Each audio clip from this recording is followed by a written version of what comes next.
I'm Jack Nichols and welcome to home.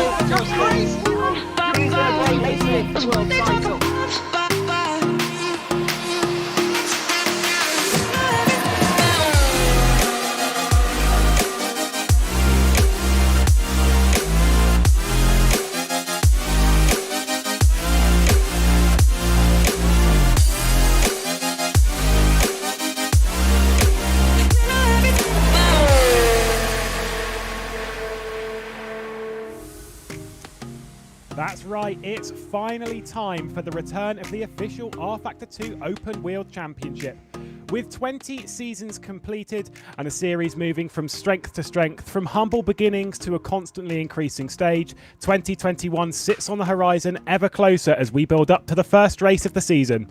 A championship that has seen one driver head to the front of the pack. In 2020, Rd.1 Simicic became the first driver to win back-to-back titles since the reign of Bruno Haus, when he won 5 titles between 2010 and 2014. Now the Slovenian is aiming to join the ranks of Haus and Marquez as 3-time world champions, rapidly chasing down the 5 titles of Haus. The road will not be easy. Competition at a high level, he will have to fend off contenders of previous years as well as stars of the future as we head into this new era of Formula Sim racing over a 12-round season.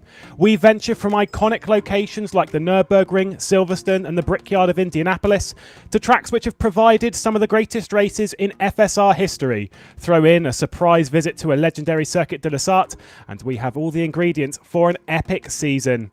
Strategy sophistication will be the watchword of the ever-growing complexity in the season of the World Championship. We look to days of the future as well as those of the past to garner the information key to a victorious outing so crucial in the opening round of the season.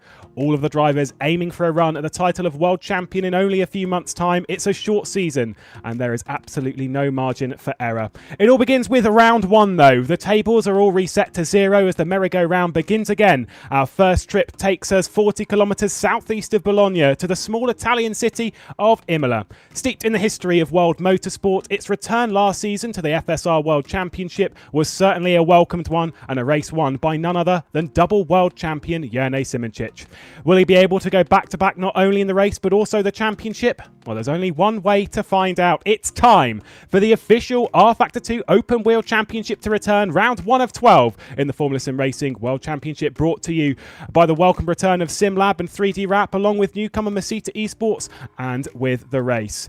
Taking you through today's action, myself, Lewis McGlade, and alongside me, welcome Mr. Ewan O'Leary.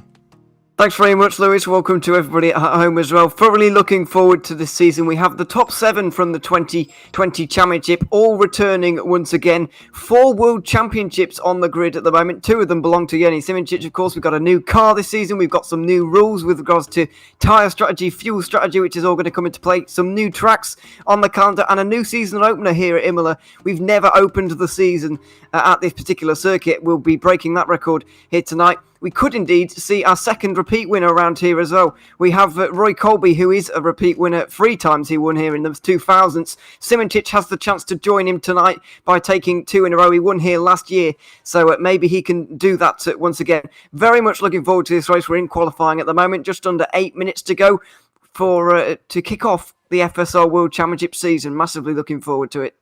Absolutely going to be big stuff. We know how much pole position is important around this venue. Last season, the first round of the season, Rd.1 Simicic took pole position. Of course, that year it was at Malaysia, and what a finish it was there. The race separated by less than a tenth of a second between Michi Hoyer and Rd.1 Simicic. Michi Hoyer's first ever World Championship race. We're on board with the double champion himself in the number 17, Rd.1 Simicic, as we head through the final corners, seeing who will set provisional pole position. At the moment, it heads the way of Alex Siebel on a 15.5. He set his it was his debut season last season, and Evolution ended just 0 points off of the title winners in the team side of things, looking to do one better this season. 15.449, the world champion doing what he does best. 26 pole positions for Rd.1 Simicic, looking to make it 28.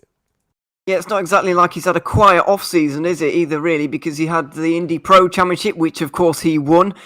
So he's been doing very well. His teammate there, Michi Hoyer, putting in a good performance early on, got his first World Championship win last season. He's only just 21 thousandths off of his teammate at the moment as Blake Checketts comes over the line, one of our free debutants this season. But Peter Berliak also coming over the line, but 8 tenths down. Not quite where we're used to seeing the 2015 World Champion.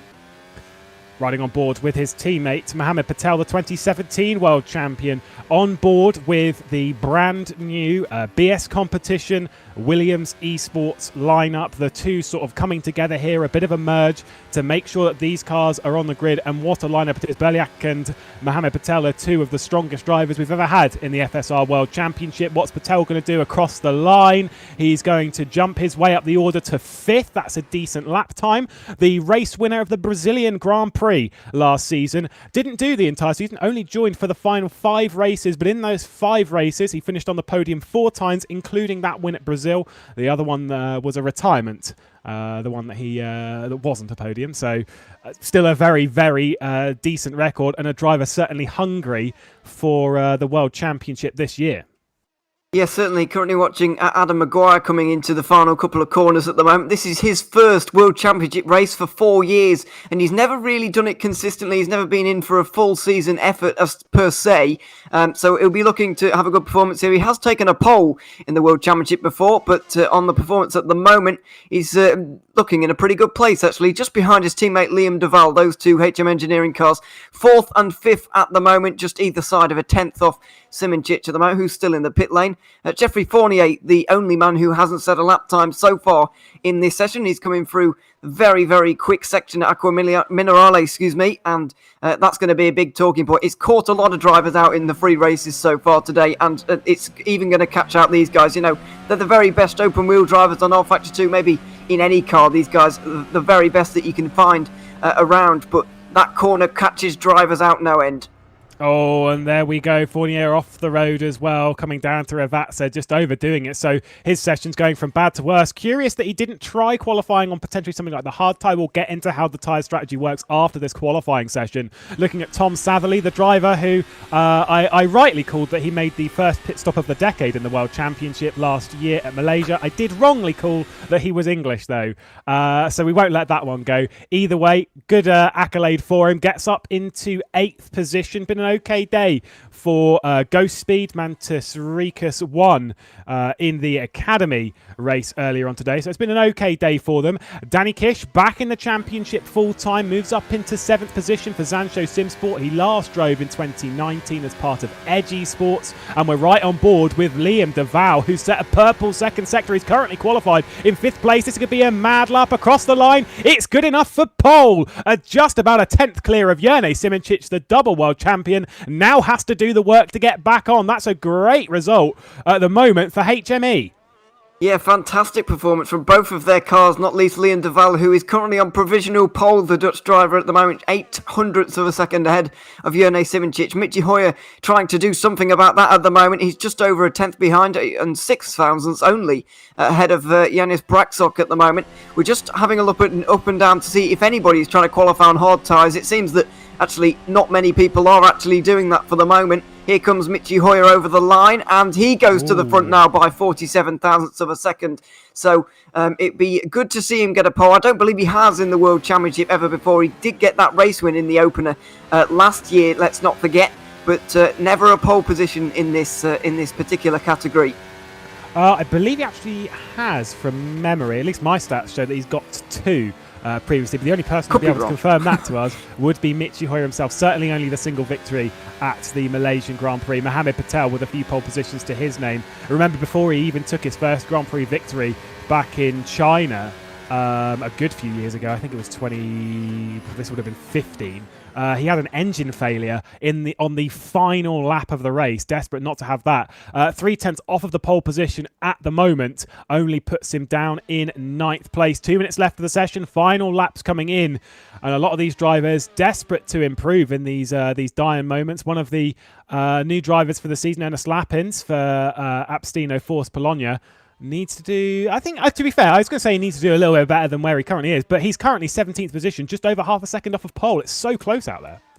Yeah, it really is very, very close. Shortish lap around here. 1 minute 15's kind of in that low kind of region of low 1 minute 15s for the moment, in qualifying at least.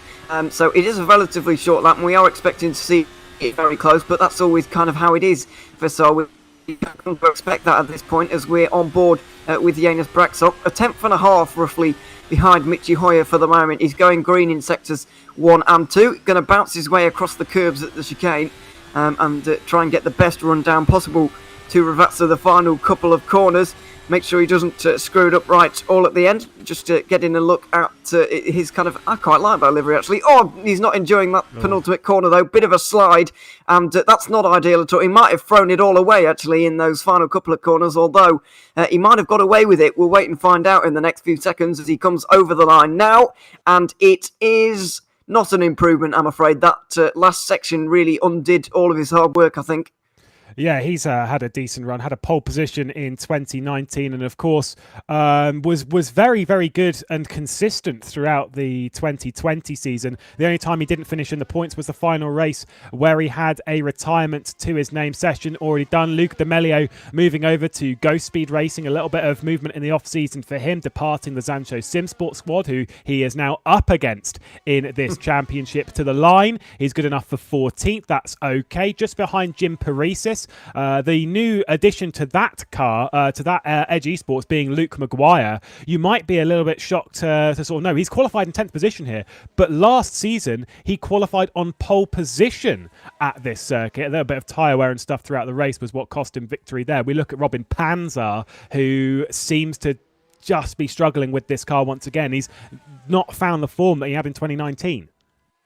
No, seemingly not at the moment, I'm afraid. He didn't really get a very good result out of last season either, only 13th in the 2020 championship, but 4th in 2019, as you say. So he does have it within him. Unfortunately, not able to find it for the moment as we watch Dennis Jordan, who's trying to find a little bit of pace and doesn't seem to be finding it himself right now. Coming up towards the line, he is going green in the first couple of sectors, but down in 16th at the moment. Really needs to improve from this position he's got right now. Crosses the line, the improvement puts him 6th, right up there with Alex. Alex Seaboy, his teammate, Tom Saverly comes across and beats him by 1,000th of a second.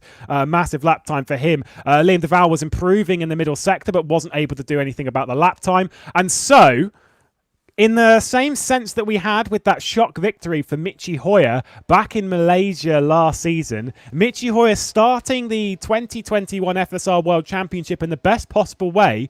Pole position from Liam Duval. Yeah, a little bit of a surprise, I have to say. Liam Duval's really been very impressive in this qualifying session. Massively pleased to see him up there ahead of Simoncic. Braxock also with a good qualifying there in 4th. Let's just take a quick look at the standings in their entirety. Here for the moment. Siebel's down there in 5th ahead of Saverly, who's put in a decent performance there, and then Jordan in 7th ahead of Adam Maguire. Petter Berliak, who might be a little bit disappointed.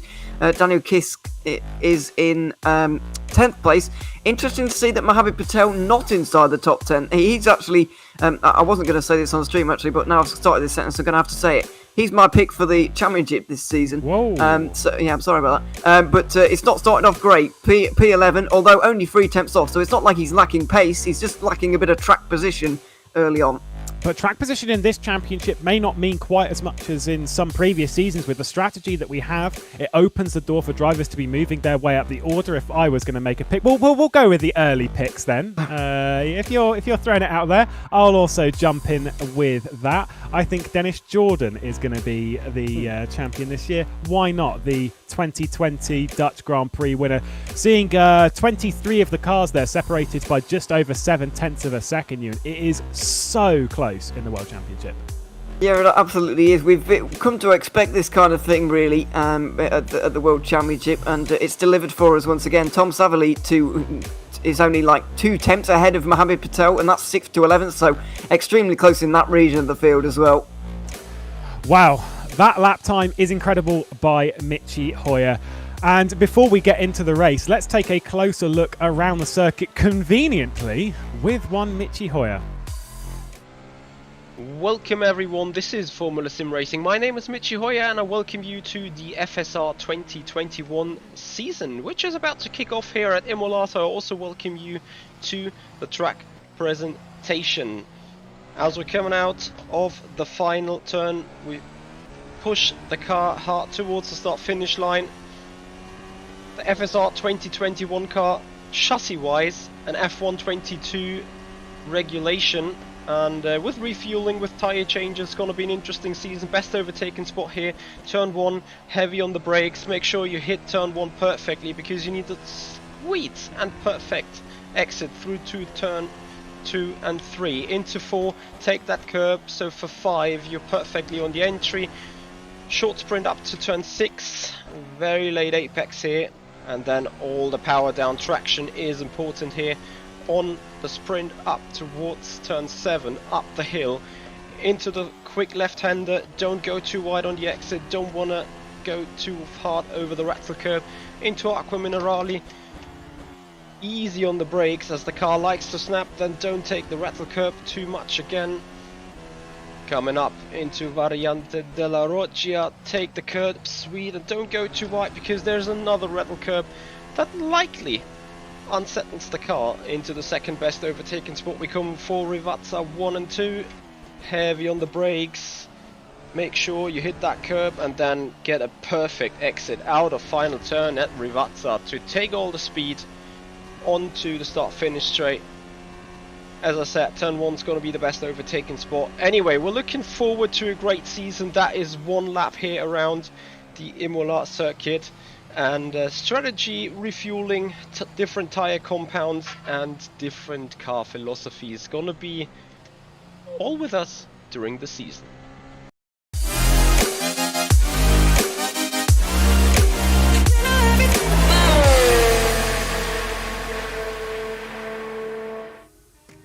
Excellent stuff there from Mitchie Hoyer, our pole sitter, coincidentally here at the first Grand Prix of the season in San Marino. His third pole position in his career, and it sets him up for what could be quite a strong race. Ewan. Yeah, it really does. It's very good performance. I got it wrong a little bit earlier on, by the way. That's his third FSR World Championship pole position. I thought I'd correct that before anybody sends me an angry message. But yeah, it's been a while since he's got that pole position, but he seemingly does very well at the start of the season. He did so last year at Sepang, getting that victory in a dramatic finish with Yanis Simčić coming home second and a Burst Esport 1-2 on that occasion. It could be once again. It's a 1-3 for them in qualifying. And as I mentioned, Hoy's very strong on the opening weekends. So, yeah, maybe today will be his day once again. Yeah, big improvement on last year. He qualified in 8th position last year, managed to work his way back up into second and proved that the result that he got in Malaysia was certainly not one that just sort of came out of nowhere. This is the Mitchie Hoyer that we should be expecting for the rest of his entire career. We'll go with that. Just going to go over things with the tyre rules and stuff for this season, because there is a slight new rule in 2021 in the FSR World Championship. We push aside 3 compounds of tyre, returning to just 2. We only have the softs and hards, nice and simple. Across the event, including both qualifying and the race, all drivers must run the hard tyres twice, forcing the drivers to pick if they want to run the hard tyres twice during the race itself, or sacrificing a good qualifying position and running the hards in qualification. No one did that. Everyone has to stop for 2 sets of hards throughout the race. The drivers will be refueling throughout the race. However, the tank this season is fairly small in 2021, meaning fuel saving could be a little bit of a factor. It widens the margin for strategy from sort of like the similar rule structure and strategy structure that we had from the Race Indy Pro Championship. It's just trying to open that strategy up just a little bit more and force people to try something different. Yeah, at the very, very minimum, we'll be seeing 2 stops today. But the normal strategy we're expecting is a 3-stop race, because we're expecting the tanks to go at maximum around 30% of the race distance, which is 305 kilometers as always. And as you can see on the screen, 63 laps around Imola. So it's going to be a fairly quick race because of how quick this circuit is. And obviously we'll work it out for all of the different Grand Prix we've got going on this season. 12 for 2020. 2021. But yeah, the fuel is really going to interest us, and the fact that the guys have to use 2 hard tyres makes it very interesting as well. Just to clarify, it's the fastest lap time you do in qualifying that counts. So if you do 1 lap on the hards and then your other 2 hot laps in qualifying on the softs, and then your soft time is faster, then you've used a set of softs and you haven't used one of the sets of hards that you need to. So we're expecting 4 sets of tyres to be used. 2 of them are going to be hard tyres. 2 of them will be softs in this race. Expect to see a bit of short pitting because there's going to be this awkward stop where you have to take a little bit of fuel to get to the end of the race. Depends where you take that. I would expect to see hard tyres when we've seen a short stop because you want to be on them for as little time as possible. But it depends where you take that set of tyres. That's the real important thing. Yeah, and how many drivers on the grid will be starting the race on that harder compound of tyre? That could be crucial. Let's take a look at the starting grid. Adam Maguire on pole position ahead of Jim Paresis. That is incorrect. I was getting very confused there. Here we go. That was huge panic. I was like, I'm pretty sure that was loads of grid penalties. Certainly not this year. No. Right, hopefully we'll be able to get the grid up. There we go. Mitchy Hoyer then on pole position for Burst Simplexity Esport ahead of Liam Deval for HME. Jone Simoncic, the double world champion, starts in 3rd position with Janis Brakshock. Then Alex Siebel, Tom Satherley, Dennis Jordan and Adam Maguire starts in 8th position. Watch Alex Siebel and Dennis Jordan. They're working their way up the order. They absolutely love it. Runner-up in the Teams Championship last season. Petr Peliak, the 2015 world champion, ahead of Daniel Kish, Mohamed Patel and Luke Maguire starting from 12th position. The pole man of last year, not so much here. David Morocek in 13th position ahead of Robin Panzar, who moved up to 14th late in the session. Jim Paresis will be disappointed with 15th, and Luca D'Amelio, I don't think he'll be too pleased with 16th here for Go Speed. Carlos Martin ahead of Ibrahim Khan, Ernest Slappins and Ricardo Costa on his return to the World Championship for the first time since 2019 for Epic Racing. Not a good qualifying session for Epic Racing, starting 20th and 24th. Danny van der Neet for Netrex. Phil Kraus, not a good qualifying there, 22nd. Blake Checkett and Jeffrey Fournier round out the grid. Yeah, it's a 24-car grid for this season, massively anticipated season as well. We're on the formation lap right now, and let's take a little note of these tyre strategies. So the top 5 all on soft tyres. Tom Savely's gone for the hards, so has Daniel Kish, Mohamed Patel, or likewise David Morocek, Robin Panzer. It's all changing at the same time, so it's a little bit difficult to work out. But it looks like the top 5, and the further forward you are, the more likely you are to go on softs. But the back end of the grid, the second half, all going for hard tyres at this point, which is an interesting call. I'm not really sure how one's going to play out, really, whether it's worth going on the softs if you're further down the order because you want to make up some positions to get track position for the race, or whether it's worth being on the hards a little bit lower down. I'm really not sure, but this race is really going to be, I know we've had the test races, but this is the first round of the championship. Everyone's going to work out a little bit what the best strategy is. After today, we'll have a much better idea about whether it's a good idea to start on the hards or start on the softs.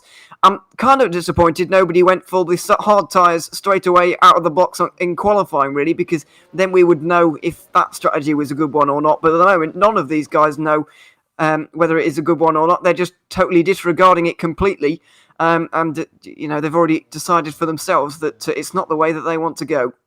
Yeah, the curiosity of that comes from if you were one of the drivers a bit further down the grid, like Jeff Fournier, Blake Checkett, that lot, why wouldn't you have risked trying something different on the strategy? Regardless, this is the boat that we're currently in. It looks like the top lot will be starting on that soft compound tyre. Dennis Jordan, Adam Maguire and Luke Maguire also starting on the softs. Everyone else starting on the hard tyres. Ewan, I've got to do it. Predictions, race victor. Who's it going to be? I think that Liam Deval is going to shock us all and take a surprise first victory. I'm just going for a complete, I want to say complete outsider because he's just qualified second in FSR, but, we've not seen him finish a race in the World Championship before, never mind have a good placing. So, I'm going for a complete outsider, Liam Deval. Hope he has a good run today. I think it's going to be Jone Simoncic. Boring vote, but I think it's going to be the case. They've got to be careful when lining up on the grid here because we've seen it in the Academy and in the Pro that these cars can get a little bit smoky. All of the drivers lining up then for the first Grand Prix of the season. Mitchy Hoyer, Liam Duval on the front row of the grid. In the commentary booth, Lewis McGlade, Ewan O'Leary, round 1 of 12 in the 2021 FSR World Championship, brought to you by SimLab, 3D Wrap, Masita Esports, and of course the race. 63 laps ahead of us here at San Marino, and who's going to get the best launch? Mitchy Hoyer sets his eyes on the lights, preparing ourselves for the Grand Prix ahead. It's going to be a long slog for them. Strategy is going to be key. We're already seeing some of these engines start to smoke. We are underway here at Imola, and it's a great start from Jerne Simoncic and Mitchy Hoyer, who's going to be leading into Tamburello for the first time. It's going to be Liam Duval, who's just being dropped back into second position. Things are looking good for the German at the front. We focus down in the pack as Dennis Jordan's got up into sixth position ahead of Tom Satherley on those hard tyres, warming those tyres up that he's got. He's got the softs on, does Dennis Jordan, just trying to get a little bit of heat into them. Looking at David Rodger, who's in the danger pack. I think we're clear and clean through the first couple of corners on lap 1.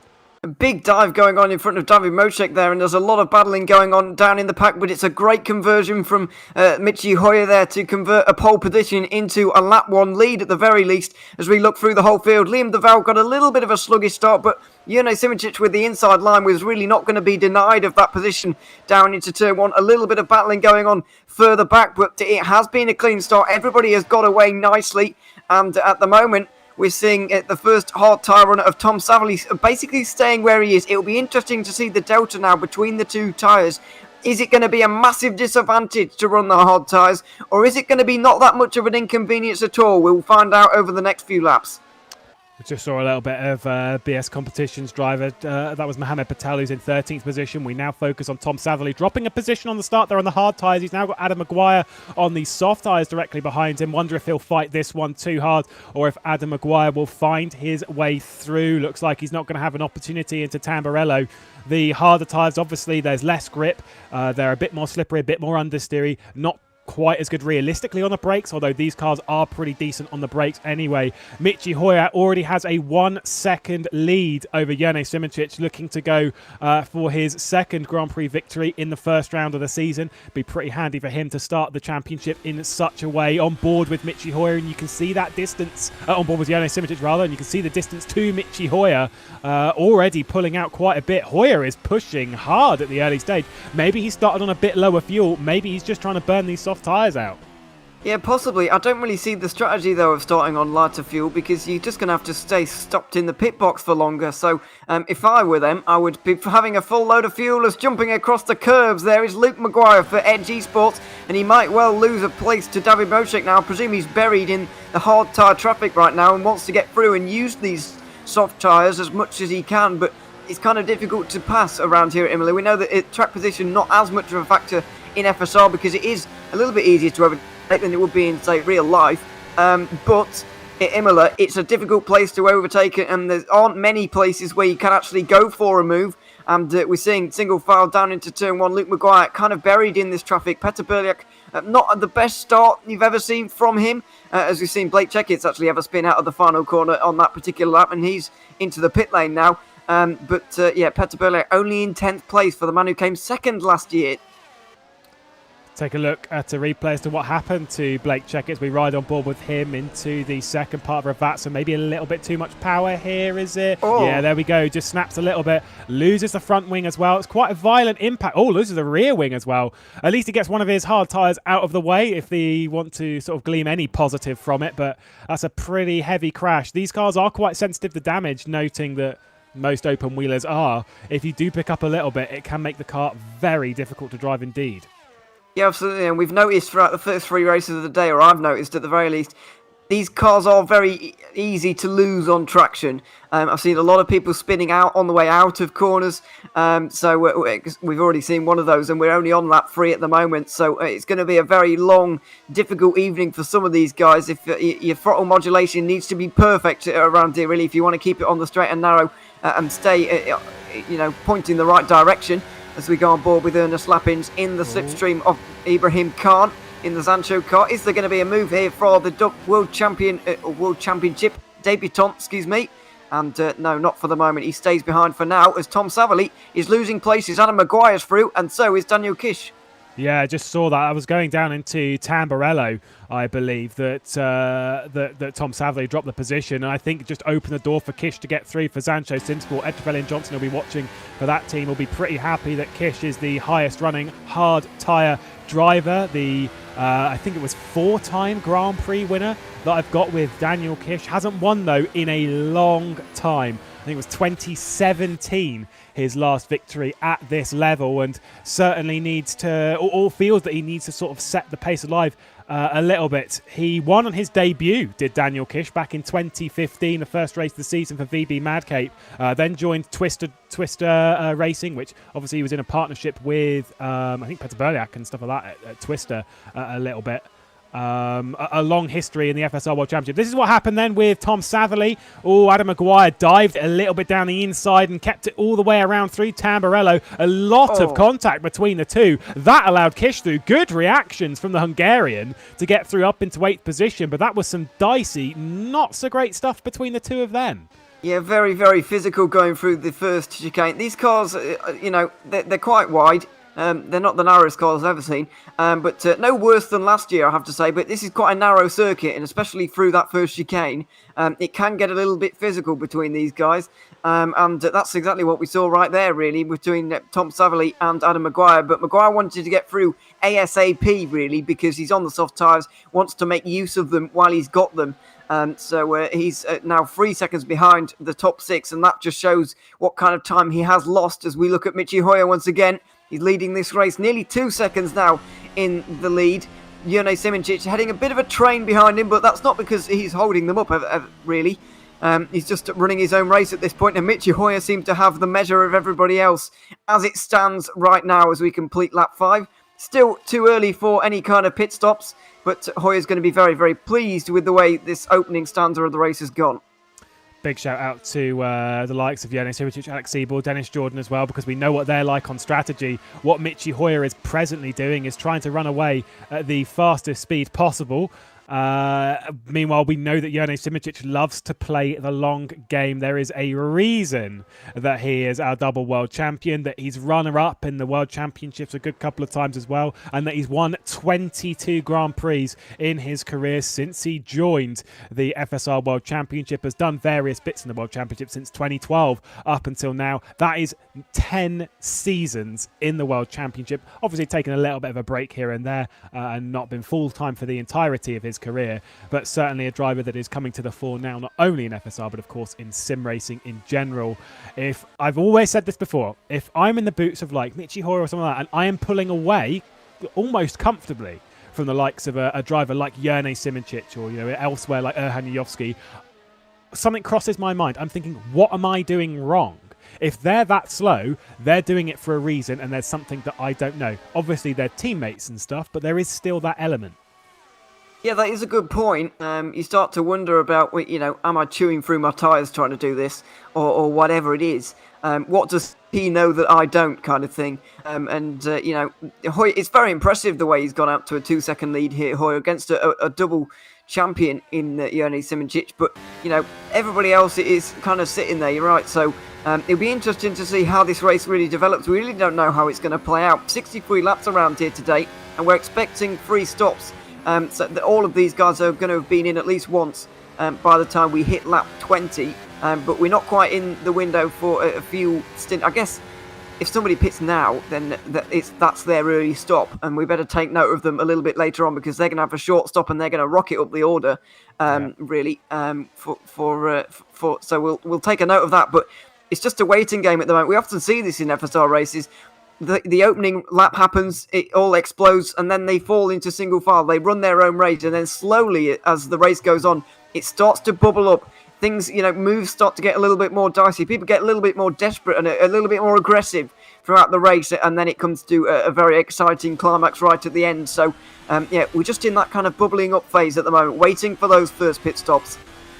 Those hard tyres runners, those are the ones that we're sort of looking at to potentially take a pit stop, as they're running roughly a second slower than most of the soft runners on the grid. Our focus there is on Alex Seibel, who's on the back of Janis Brakshock, who departed Ghost Speed last year. We got that information in the Brazilian Grand Prix where he retired. Unfortunately, his final race for the team did end with a DNF on the inside, though. Luke Maguire dives it to the inside of Petr Berliak, the BS Competition Williams esports driver, absolutely sent packing. And around the outside, David Mrocek. Wow, that was advantageous. Mohamed Patel also coming through on the inside of Luke Maguire. A little too desperate on the inside, and now Maguire is being absolutely passed left, right and centre. Robin Panzer, the Swede, to the inside as well. A couple of podiums to his name in the World Championship. And Panzer, oh, there was an incident in the background as well. I think that was Danny Van Der Neat, and Panzer's gone! Oh, this is going to be big.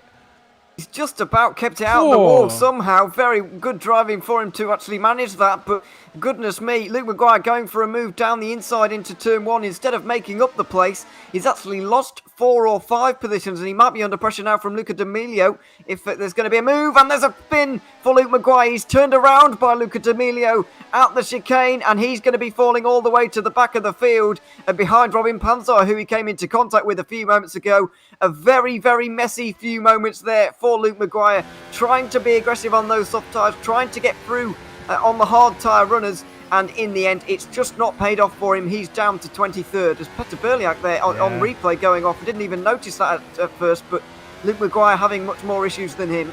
Bit of a lock up there for Berliak into the second apex of Aqua Minerale. Here's on board with D'Amelio. Just loses it on the brakes, just pushed it a little bit too far, straight into the back of Luke Maguire.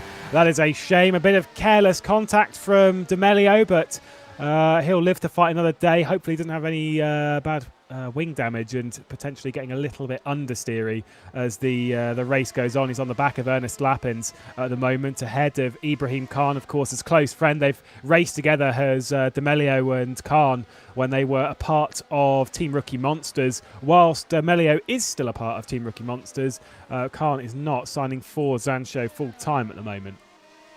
Yeah, he has indeed, but I think in this kind of hard tyre kind of grouping we have going on a little bit further back, we're going to get a little replay now of what happened to Robin Panzer. He's down to 22nd now. Yeah, what happened here? Luke Maguire on the right-hand side, by the way, just getting into a bit of contact. Maguire trying to outbrake Panzer because he wants to go around the outside at Piratella there, but Panzer was sent off nearly into the wall. Good save though, managed to keep it out of the wall. But yeah, I think it's this is what happened preceding that accident. I think it's very interesting though what Petr Berliak and Mohamed Patel are doing. They're both teammates, of course. They're both on this alternate strategy on the hard tyres. They're kind of just ahead of this madness. They didn't get caught up behind it really. We saw Petr Berliak locking up a little bit earlier on. He was in front of all that crazy battling and stuff that was going on a little bit earlier on. Those guys running their own race at the moment. Now, what kind of role are they going to play a little bit later on? Because they didn't have the greatest qualifying, it has to be said, but they're kind of lurking there. They're running their own race. They're running their own pace. They're single file. Haven't really been in any battles with anybody, apart from that one with Luke Maguire, but they managed to clear that pretty quickly. So what kind of role are they going to play a little bit later on? I'll be watching them very intently because I think they could be real factors for podium spaces a little bit later on, despite what it looks like right now.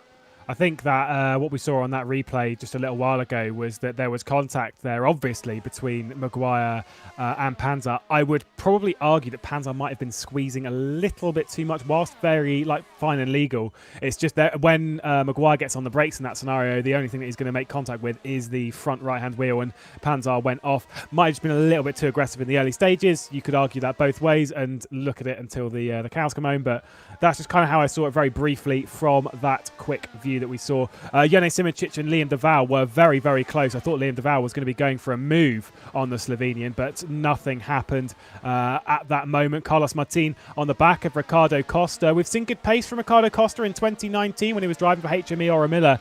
I remember back to Spa when he was challenging for the race lead on the first lap. Big slipstream from him, got himself up in contention for it. Back in the in teammates with Jeff Fournier, who he was teammates with in that season, from if memory serves. So a little bit of comfort there on his return in 2019. Maybe not the position he wanted to be fighting for, especially after a decent run in the race Indy Pro Championship by FSR, because he got a podium back in Sebring and that kind of stuff. I thought it was a bit of a confidence booster. Yeah, quite possibly. I was just noting that down as well before we came on air that he'd done good things in the Indy Pro Championship.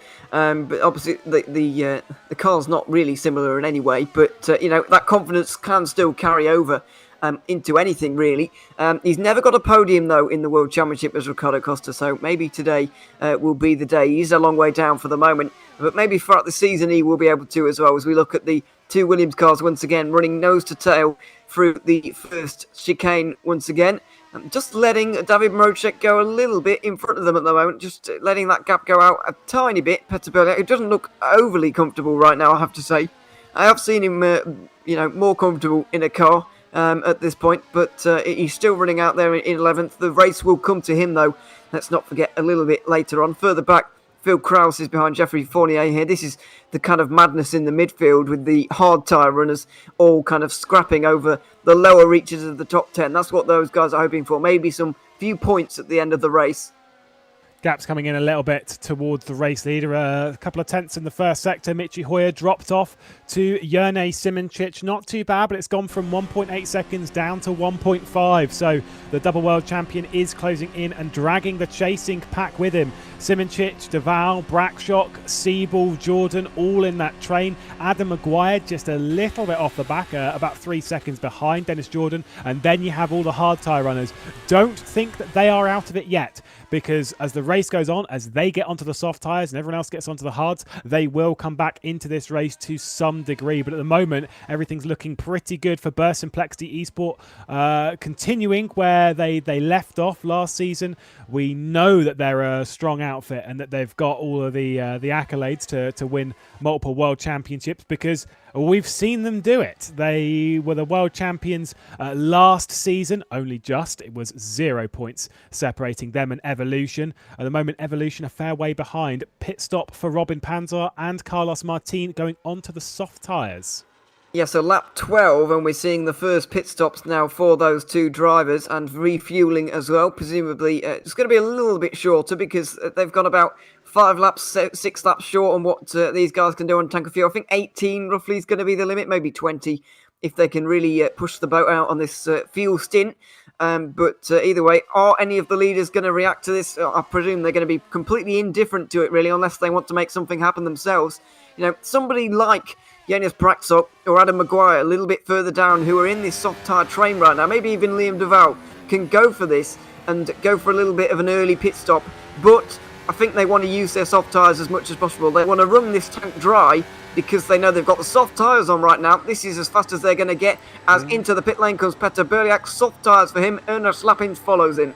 Bit of a lock-up as well on the both tyres coming into his box. Don't think it would have delayed him too much. Danny Van Der Neat also into the pit lane. There he is for Netrex GP.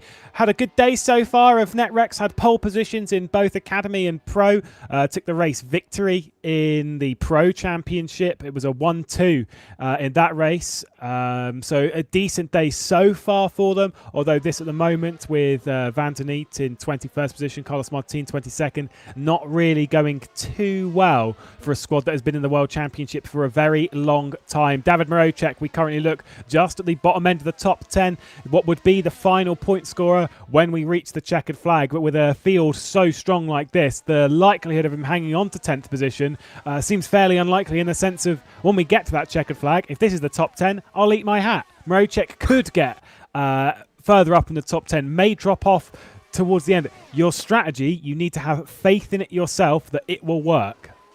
Yeah, absolutely. He's driving well at the moment, is Marocek, I would say. He's running away from Mohamed Patel a little bit as Tom Savali comes into the pit lane as well. So we are starting to see those hard tyre runners come into the pit lane. But Liam Duval is getting closer to Jerne Simoncic, as Simoncic is getting closer to Michi Hoyer. 1.1 seconds now is the gap. 1 second. It's going down all the time. So has Michi Hoyer gone out a little bit too fast, a little bit too hard on this one? And now is he starting to pay for this in terms of tyre wear, tyre life?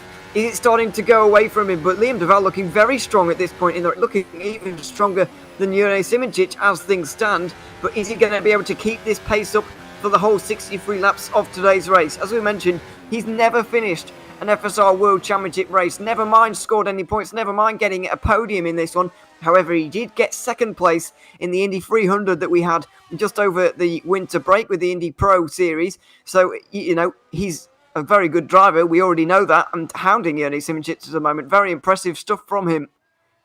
Yeah, he's doing.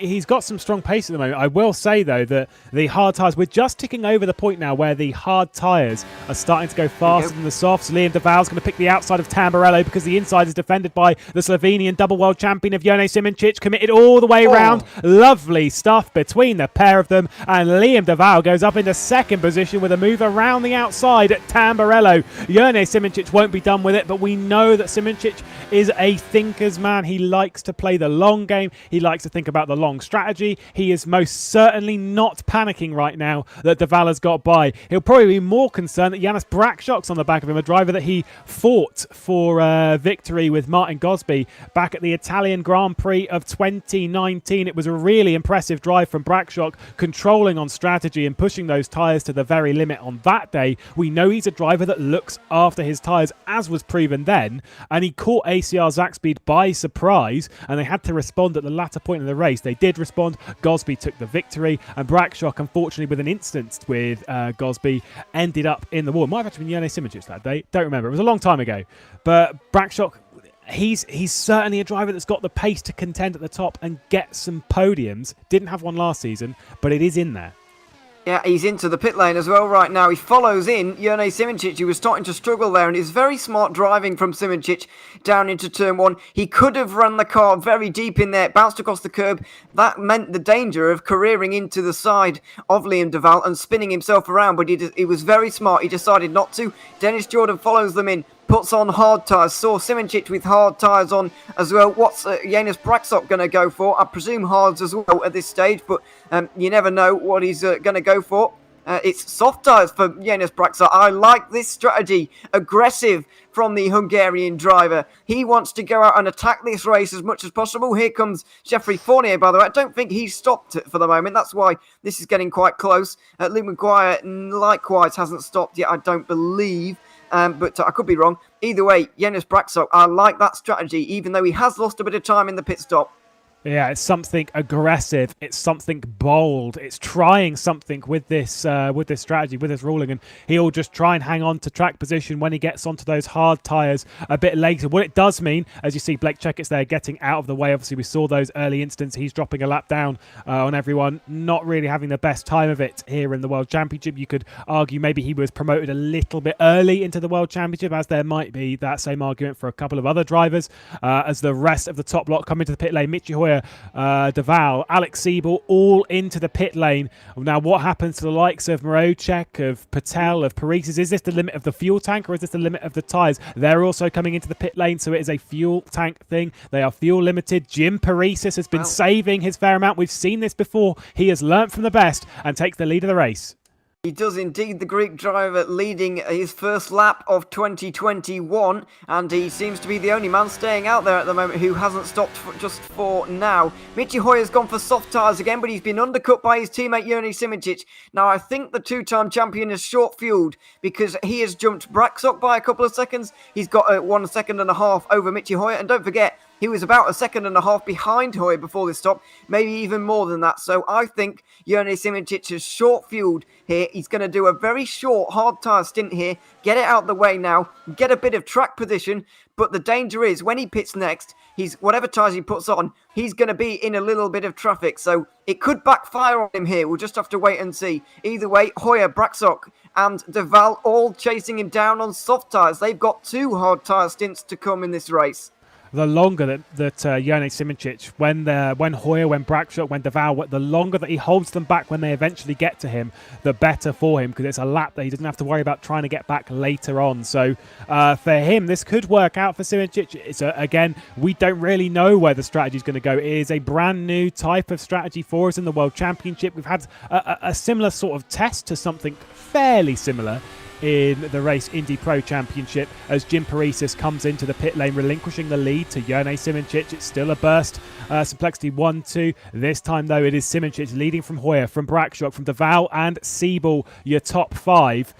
Siebel and Jordan, interestingly, they've gone onto the hard tyres. See what their pace is going to be like a bit later. Has anyone gone onto 2 sets of hards? I think there's a few lower down, the likes of David Marocek, of Mohamed Patel, of D'Amelio as well, Ricardo Costa and Phil Kraus.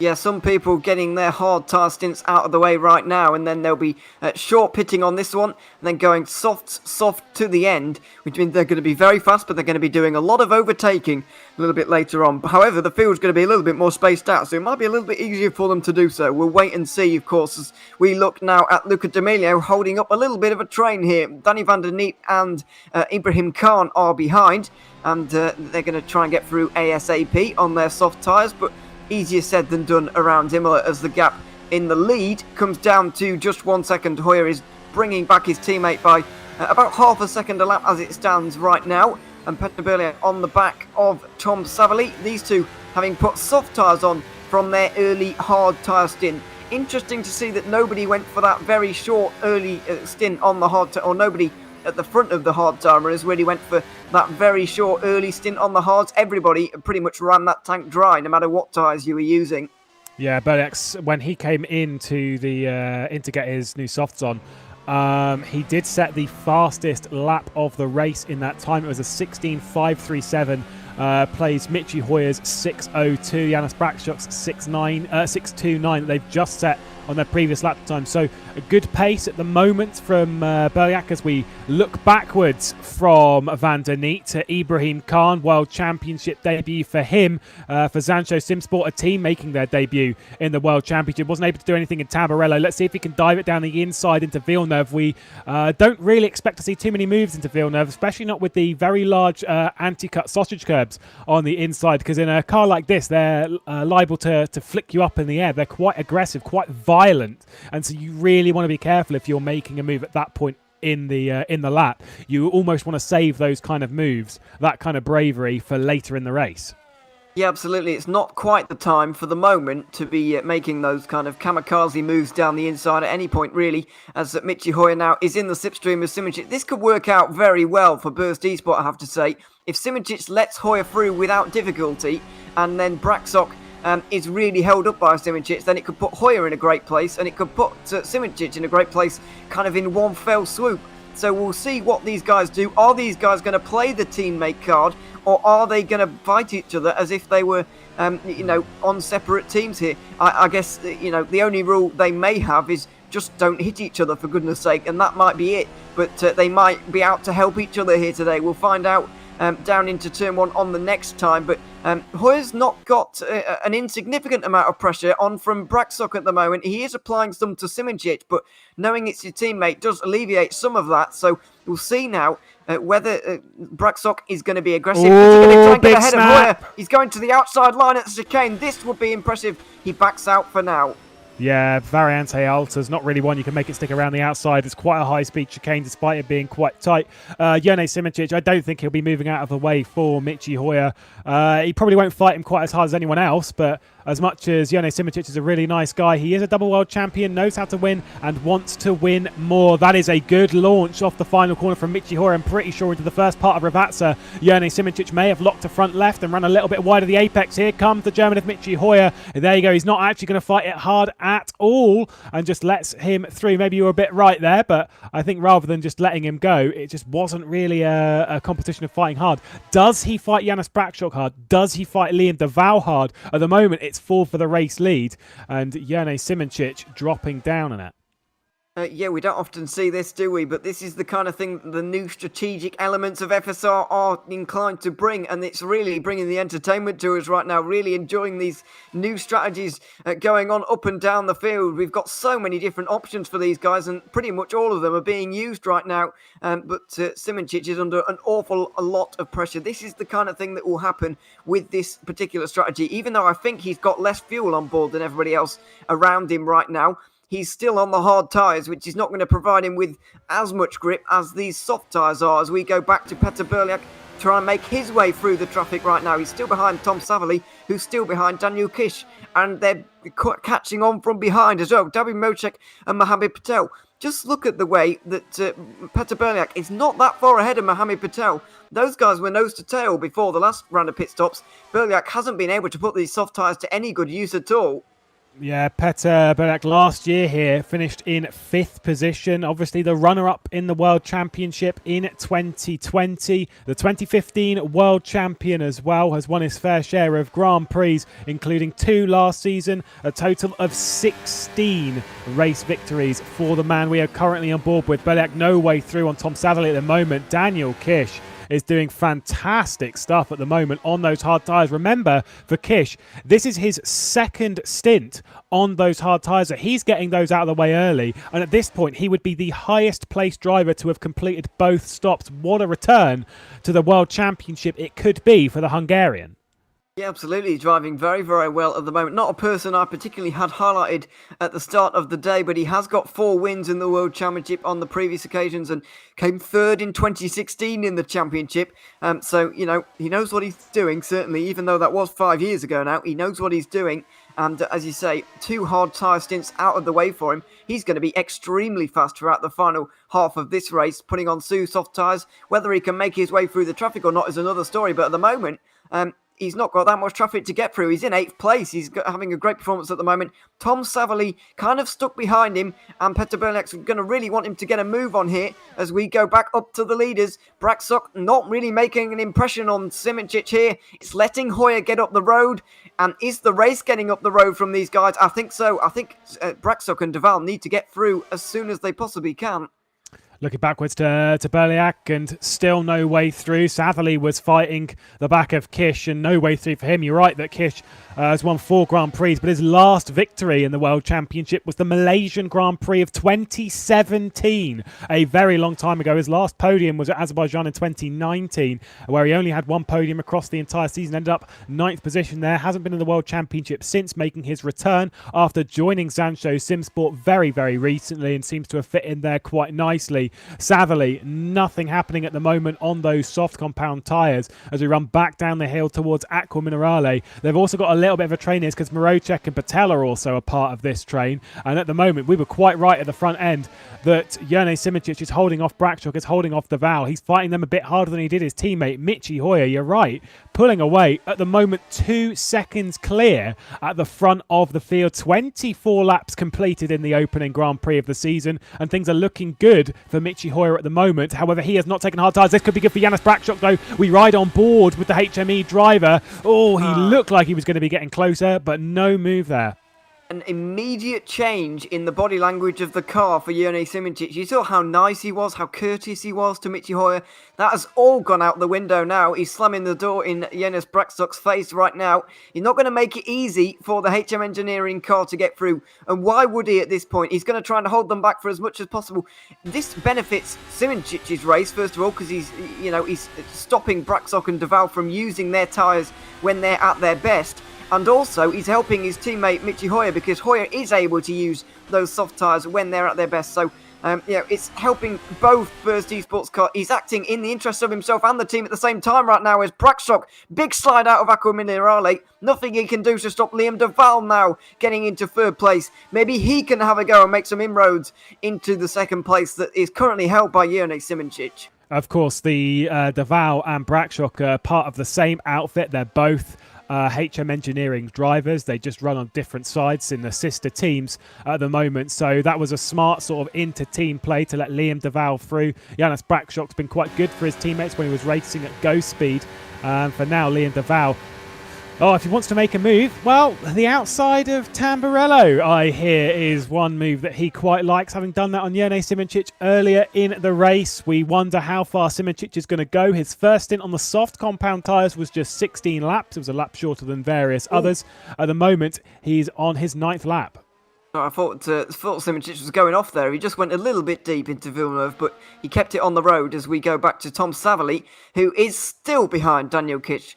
And this is really hurting his race badly. It's hurting Petr Berliak as well, kind of helping David Mocek and Mohamed Patel because they're using their hard tyres right now. Whereas Berliak and Saville are using their softs, but not to great effect because they're just stuck behind the Hungarian. So it's very, very difficult for them to really get any pace on at the moment. And it might be frustrating them a little bit as well, being sat behind at this point. They are all catching. Dennis Jordan and Adam Maguire, who are currently having a battle over 6th place, with Alex Siebel running around on his own in 5th. We haven't really seen very much of the Evolution Motorsports boys so far, but that's kind of the way to do the first half of the race. If we're speaking about you loads, then you're either in the lead by a mile or you're getting involved in too many incidents, really. But the Evolution Motorsport guys have been single file, running nicely on their own, as here comes Liam Duval again. Not going to be able to make anything. He's quite deep. He was going to go for something on the inside there, just a little bit too far back. Between Siebel and Jordan, we know those two like to play it under the radar. They like to come through towards the end of the race. Weird place that they've learnt that from. It may well indeed be Jane Simicic. Of course, they've been teammates with Jane Simicic over in the Virtual Endurance Championship, as well as taking part in various other things with the Slovenian, and they've got all the same kind of mindset when it comes to strategy. At the moment, though, I'm still not 100% convinced about this strategy from Jane Simicic. He's letting Michi Hoyer run away quite a bit, but you're right, all these drivers that are on the soft tyres stuck behind, with Duval and Brakshock stuck behind Simicic, with Kish holding back Satherley and Berliak as well. It's double trouble for those guys because they're not able to get through. They're not able to make the most of the tyres that they're currently on, and it's going to be costing them later in the race when they have to go onto the hard tyres because they've just not made the progress that they want. Yeah, let's not forget, this is the last time that Duval and Brax are going to be able to use the soft tyres unless they're making a 4-stop race, which would be really not really what you want to be doing. They're using their soft tyres, but not in the way that they really need to. And here we go again in the slipstream, Liam Duval, but it's just not doing very much for him at the moment. Going down towards turn number 1, no way through once again. Cam Rodger behind the cameras today, by the way, and he's doing a great job so far. Just informing us as well of burst and what kind of wings they're running. It seems to be they're on lower aerodynamic settings than everybody else, or those around them at the very least. As there's no DRS this season in FSR for 2021, low wings is more beneficial than it used to be, and we're seeing that right now because the Burst Esport cars have been quite difficult to pass. And the real question from all of this is, do we miss DRS? And the answer to that is, at the moment, no, not really. We've been running pretty well around here, considering Imola is quite a hard circuit to overtake. We've seen plenty of it. Liam Duval getting a good run out of Acqua Minerale, but obviously there's going to be no way through into Variante Alta. If he gets a good run through there, though, with the higher downforce, the answer to that is a solid no, but maybe he could have tried something into what is a decent overtaking opportunity into Ravazza. Michi Hoyer on his lap guide said that it was the second best overtaking opportunity on the circuit. It's certainly up there. There are quite a lot of difficult places to overtake around here. Getting really beat from the curb there was Liam Duval. I think Jane Simicic did as well, but where Liam Duval did it a little bit harder, there's just no opportunity there.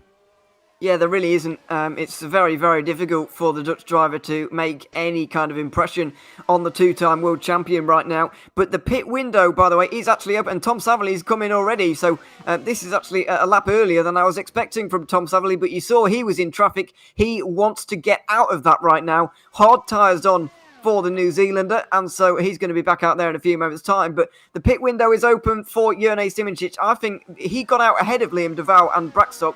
And out ahead of Michi Hoyer as well. He was out in the lead of the race. As there is a mistake from Simicic round the outside for Liam Duval at Acqua Minerale. I don't believe it, but he's pulled it off. He's managed to go round the outside through one of the most fearsome corners on this circuit. That is incredibly impressive. I know there was a mistake from Simicic to allow that to happen, but the bravery from Duval there was absolutely second to none. Very, very impressive. Let's take a look at that again on a replay as we ride on board with Liam Duval. There's Jane Simicic just running a little bit wide, and Duval senses that that's his opportunity. Very little room given, and rightfully so. Hard racing between the two. A fantastic move from Duval. Jane Simicic didn't push it too hard on the apex of Acqua Minerale, and Liam Duval gets through. Jane Simicic still doesn't come into the pit lane, picking up a little bit of slipstream from Duval, but this is Brakshock's best opportunity to get through. Doesn't do so, and the 89 stays behind Jane Simicic, but wow, that is two moves on Jane Simicic that Liam Duval has pulled off, and both of them have been absolute blinders.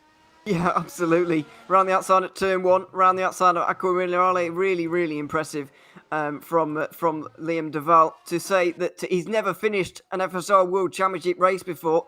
He's performing very, very well in it right now. David Rocek, by the way, and Daniel Kish have also been into the pit lane right now. I'm expecting Mohamed Patel and Jim Parise in very soon, as well as Ricardo Costa and Phil Kraus, because those guys have all put on hard tyres twice now. This is the point where you can go, if you put on two or put in enough fuel for 2 full tanks for the rest of this race, then you can make it on 2 soft tyre stints, and that's what I thought SimRacing was going to do at the end of the last lap, but it seems he's going one more just to make things a little bit safer, I guess, on the fuel particular situation. Ooh. Tom Savelli comes out again, and he still finds himself stuck behind Daniel Kish, but he shouldn't be there for very much longer because Kish has got the soft tyres on. He will be absolutely loving how this race has gone so far, as Brackstock is in with Simonchich. That's a big surprise to me. Yeah, getting out of it, I would have assumed that Brackstock would have gone a lap further than Simonchich, as I'm sure we all would. But Simonchich coming in at this point isn't really much of a surprise. He wants to get off at least that set of hard tyres. He's going to put on the second set of hard tyres, and away he goes again into the pit lane as Jim Parise was coming down at Mohamed Patel, also in the pit lane, as is Ernest Slappins. At the moment, all coming in to serve their pit stops. We'll see how things unfold for that lot. We know Michi Hoyer's next set of tyres have to be hard. Same with Deval. What Siebel and Jordan do, whether they go for another stint on the hards, well, we'll have to wait and see. Here is Michi Hoyer at the moment. Not expecting him in this lap. I would expect him to go potentially another sort of 2 or 3. His first stint in the race was 17 laps. If he does the same thing again, it'll take him up to 34. We ride on board with Adam Maguire still no way through on Dennis Jordan. Yeah, I'd expect Michi Hoyer to run this tank dry once again. He's got clean air right now. He's got the best tyres you can have, and he's enjoying the soft tyres for the last time in this race. So, there's absolutely, in my opinion, there's absolutely no reason for Michi Hoyer to come in before lap 34 in this race. But we'll wait and see if he does indeed do that. That was a slide for Adam Maguire, but well caught. And now he's into the pit lane at the end of that lap, number 31. So Dennis Jordan has now got no pressure behind him at all. He can run around on his own. And Adam Maguire's going to change tyres. So's Petter Berliak there, who's really wasted a set of soft tyres because he was stuck behind Daniel Kish for so long. Those soft tyres really haven't been put to any good use at all. He's back on the hards again, and this is going to be a struggle for him now. I think he's going to be in the lower part of the top 10, going to be picking up singular points today. The race winner of the first race in the Race Indy Pro Championship, when we did that sprint race, Indianapolis itself, and it just didn't, it was a race that sort of worked out for me. He lucked into it a little bit because he accidentally picked the wrong tyres, ended up on soft tyres. It was the only race win he took across the entire season. Was expecting him to take a couple more and maybe see this new Petter Berliak. We saw last season there were flashes of greatness. Oh, Savelli going round for a little bit of a slide. Contact between Marocek. We caught him just as he was catching a slide. Things going from bad to worse. He's losing positions left, right and centre. Drops in behind Parisis. Also losing positions to Patel and Berliak as well. Let's have a look at what happened down here. I can only presume Mocek was trying desperately to get through on this hard tyre run as quickly as possible. Tom Savelli, oh dear, this is going to be a mess. Oh, down into 3 wide turn. Well, that was very close. Very brave from the Polish driver. In the end, a lot of contact and not much space given to Tom Savelli through turn 2, it has to be said. But Mocek did not want to have the same thing that happened to Savelli. He didn't want to be stuck behind a hard tyre runner for his soft tyre stint, so he made sure that he muscled his way through as quickly as possible. That's exactly what he's done, but it remains to be seen whether that was a legal move or not. That was unbelievably close with Berliak coming out of the pit lane. You don't see 3 wide that often, certainly not at that speed. The closing speed of everyone behind with Berliak was just absolutely crazy. We look at David Marocek now, who, I mean, maybe we'll look at that a bit later, but I think it's more, the race stewards will take care of it. I think he might have squeezed a little bit, might have turned in maybe a little bit too early. There was contact between the two. Either way, the two BS competition, Williams drivers switching positions. Mohamed Patel, the latest signing to that outfit of BS competition, joined them after departing John Lacey Esports Academy as he joined BS competition. Petter Berliak is the Williams side of things. He's not a BS competition driver, but these two working well together. BS competition were looking to partner with a team in this, and naturally with Berliak joining Williams, he didn't really have a teammate to take part in it either. So the two of them came together, and now we've got two fairly strong teams across sim racing. We know how strong Williams Esports are. BS competition, back BMW, are a big team. Florian Hasper, who's the team director of that, was quite excited about getting a driver into the World Championship. Riccardo Costa is not particularly happy about something. He was wiggling quite a lot there out of Variante Alta. He was, and Adam Maguire was waving back at him there. I'm not sure what the kind of... these guys didn't know how to talk in car body language, but I'm not entirely sure what this is all about. This is Riccardo Costa pulling off to the side for Adam Maguire and being quite courteous there as Dennis Jordan's coming out the pit lane just in front of these guys, and he's now just behind them because of that particular pit stop. Another set of hards for the Evolution Motorsports driver. He will be putting on softs about 17 laps from the end of this race, whatever that maths works out. So in about 12 laps time, 12, 13 laps. Yeah, not long to go for him to survive on the hard tyres. We're expecting Michi Hoyer in at the end of this lap. This is the Panzer incident as the HME goes around the outside. They get locked together again, and Robin Panzer skips the chicane. Yeah, just one of those things. The HME was sort of running out wide. I'm not sure which HME it was. I'm going to assume it was Phil Kraus. Just ran a little bit wide there. Here we go again, Mr. Michi Hoyer into the pits with Liam Duval as well. So hard tyres, obviously, because these tyres have got to at this point if they're making 2 more stops in this race, or 2 more stints, should I say. 1 more stop after this one. And how far behind Michi Hoyer is Liam Duval going to be? It looks like full tanks for both of them. And actually, it looks a pretty similar gap, actually, to what it was before. Where's Jurne Simoncic? You can see that Burst Esport car coming in the background. Liam Duval is out in front. Simoncic on the hards, so actually all of the top 7 are on the hards at the moment. Jeffrey Fournier, the first man on the softs. Daniel Kiss in a good place right now, and he's going to be doing a lot of overtaking throughout this next stint. But most of the front runners on hard tyres for the moment, so the pace is going to be pretty similar. But what can Jurne Simoncic do about Liam Duval? What can Duval do about Hoyer? Because before that stop, he was catching the German as Berliak is off the road. He's been in a battle with Jim Parisis, and I can only presume that the Greek driver has been desperately trying to get through. Berliak not letting him, I can only presume. Anyway, ex-teammates of last season, Jim Parisis and Petr Berliak, the team that Berliak departed, all just kind of came together. Not sure if Berliak was overcooking the corner or Jim Parisis just turned in a little bit, but got stuck between the 2 wheels on the left-hand side. Let's ride on board with Jim Parisis as we head into Tamburello again. So Parisis goes to the outside, and then they get hard on the brakes. I think that's more Parisis just sort of pushing it a little bit too far over to the right hand side of the circuit, and as he started braking just clipped the grass a little bit and then went to the left hand side. I don't think that was on Berliak. Hard to tell really. The tyres kind of got connected and they both went straight on and over the curbs at the first chicane, so it is a little bit difficult to know who was at fault for that one. But I'm sure it will be settled in the stewards room afterwards, as Alex Siebel and Jeffrey Fournier have both been in. Siebel gets out in 5th place. However, the soft tyre runners are coming. Here's one of them, Jim Parisis, the inside line this time on the 2015 World Champion, but not looking much like a World Champion right now, is he? Down in 12th place. The strategy's not played out for him today, just got stuck in traffic too much in the second stint, and he's paying for it right now. 2020 runner-up, not having the greatest start to the 2021 FSR World Championship. Big snap out of Villeneuve, and Carlos Martins having a good drive is now right on the back of him for Netrex. I think the last stop for Carlos Martins was a bit of a shorter fuel one, potentially, or certainly one of the stops that he's had so far have been, so I don't think that 13th position is too indicative of his position on the racetrack, but I could be entirely wrong on that. It is so close in the World Championship that the answer to all of those questions is who really knows. At the moment, where did Jeff Fournier come out? 23rd position. So close. I thought Jeff was going to come out a little bit better, considering that he pitted from inside the top 10. He's come out in 23rd, thus showing that group is still fairly close. And for those of you wondering about Jeff Fournier, yes, it's his first race back, he did 1 or 2 last year. I think it was the last one last year, which was his first race back since 2019. He has had a podium at this level before at the French Grand Prix of 2019, where he finished 3rd. Yeah, it has indeed, and he came 5th in the championship that year, so he knows what he's doing in the World Championship, certainly, but not quite his day. But as you mentioned, it's so close. If you look at the track right now, the leader just going through Piratella, as we're looking at Fournier, the last car in this kind of group. I know Blake Checketts is in there, but he's a lap down. Credit to him for staying in, by the way, and soldiering on his own. Still no retirements from this race. Hope I don't jinx anybody by That is saying a big that. jinx. Sorry. Yeah, credit to Blake Jackets for soldiering on in this race in the face of, even though he's a minute behind his nearest car.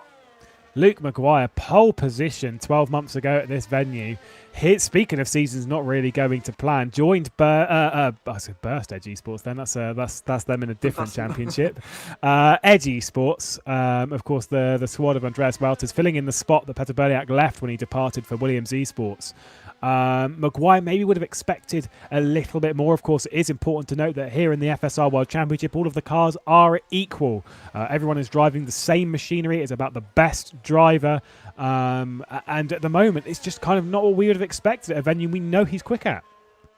Yeah, absolutely. It's a little bit of a shame, really, to see as we look at Mohammed Patel, who might be a little bit disappointed so far. We're trying to turn his tail around, looking either which way to get through on David Moshek, but there's just not enough space there. It's very narrow. Oh, that's a big slide. A good save, but that could have been a lot worse. But Mohammed Patel not able to get through on Moshek at the moment. He looks faster. He wants to get through right now, and they're all catching those hard tyre runners in front, of course. But I reckon he thinks that he can get a little bit more out of this race. Yeah, Moo absolutely pushing it as hard as he possibly could. Obviously, there we go. Contact between Maguire and Ricardo Costa. Still contact. They're still attached to each other. And coming through the middle of it, Robin Panzer as well. Desperate to make his way of position. You see Jeff Fournier in the background. Still all of them surviving. Wow, that was pretty brave from Panzer. Obviously, an incident we just caught the end of there, but not ideal. No, it's very aggressive down the back of the field. It's just not been Luke Maguire's day, really, has it? He started on the soft tyres, needed to get through the field as much as possible. But when it's so close like that, it's very hard to. He got caught up in incidents, let's not forget. And then his day just got going from bad to worse at the moment. As we look at the runner-up from last season, he's done it again.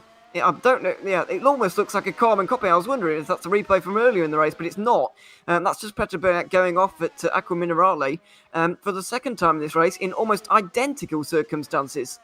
Yeah, it just overdid it just a little bit on the apex there, as going a little bit lawn mowing was Adam Maguire as Tom Satherley gets by, and now he has the other go speed of Luke D'Amelio all over the rear end. Carlos Martin not too far off the back of it. Another replay. Let's check this out.